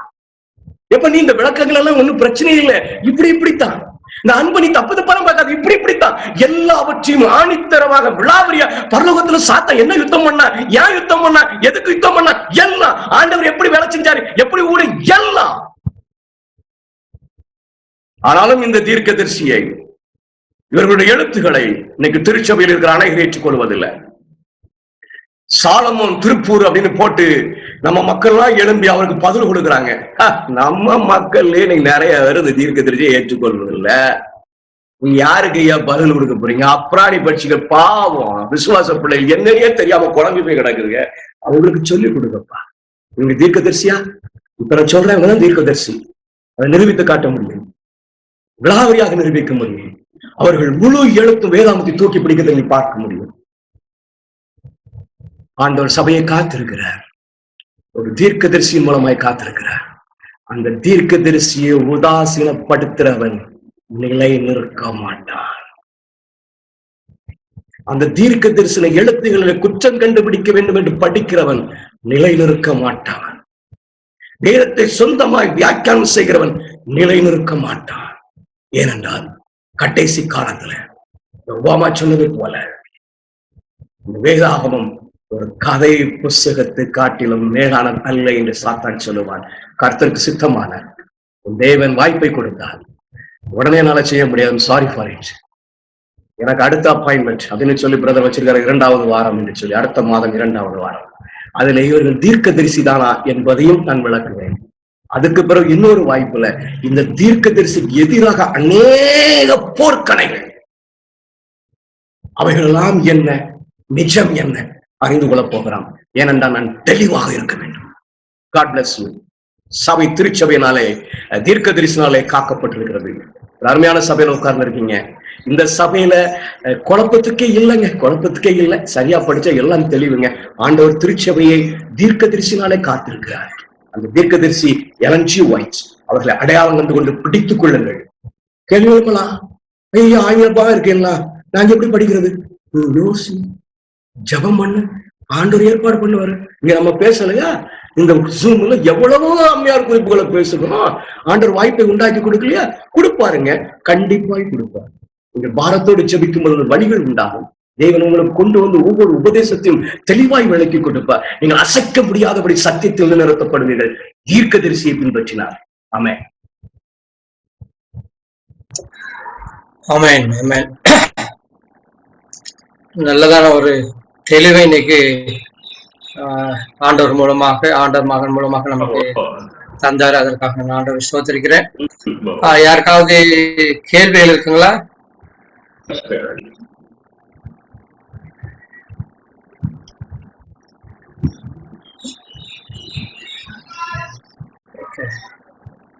கேள்வி இல்லாத பட்சத்துல நம்ம ஜெபத்தோடு கடந்து போவோம்.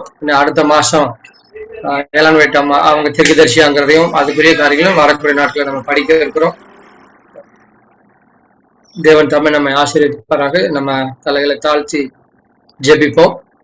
எல்லா நல்லீவுகளுக்கும் ஊற்றும் காலரும் கற்றுமா இருக்கிற எங்கள் அன்பின் ஆண்டவரே, ஒரு மேலான ஒரு சத்தியத்தை ஆண்டவரே எங்களுக்கு இந்த நாளிலே கற்று தந்ததற்காக நன்றி செலுத்துகிறோம்.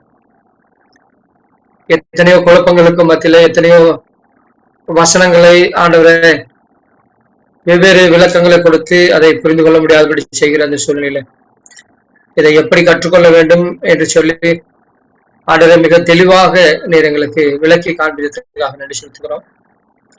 இந்த வரக்கூடிய நாட்களில ஆண்டவரே இந்த தீர்க்க தரிசனத்தின் ஆவியவர்கள் தீர்க்கதரிசி எலன் ஒயிட் அம்மையார் அவர்களை குறித்து இன்னும் அநேக காரியங்களை கற்றுக்கொள்ள கற்று உதவி செய்யுங்க. இந்த நாளிலும் ஒரு 13 குடும்பங்கள் ஆண்டவரே இந்த காரியங்களை கற்றிருக்கிறார்கள். அவருடைய உள்ளத்துல ஆவியான கிரியை செய்யுங்க. பரலோகத்தின் தேவன் தாமே ஆண்டவரே இந்த சத்தியங்களை நாங்கள் உயர்த்தி பிடிக்கவும், ஆண்டவரே இந்த சத்தியத்தின் வழி நடப்பதற்கு பரலோகத்தின் தேவன் எங்களுக்கு அனுகிரகம் செய்யுங்க. இந்த வார்த்தைகளை எடுத்துக் கொடுத்த அருமையான மகனுக்காக ஸ்தோத்திரம். அவரையும் அவருடைய ஊழியங்களையும் அவருடைய குடும்பங்களை கர்த்தர் ஆசீர்வதிங்க. ஆண்டவரே இதை கேட்டு நாங்கள் அப்படியே அதை விட்டு விடாதபடிக்கு இதை நாங்கள் திரும்ப திரும்ப யூடியூப்ல போய் இதை கேட்டு நாங்கள் இன்னும் பலனடைவதற்கு பரலோகத்தின் ஆண்டவர் எங்களுக்கு உதவி செய்ய வேண்டுமா? இயேசுவின் நாமத்தில் ஜெபிக்கிறேன், எங்கள் ஜெபம் கேளும் நல்ல பிதாவே. ஆமென், ஆமென். தேங்க்யூ. சோஸ்தரா, ரொம்ப நன்றிண்ணா. நன்றி பாஸ்டர்.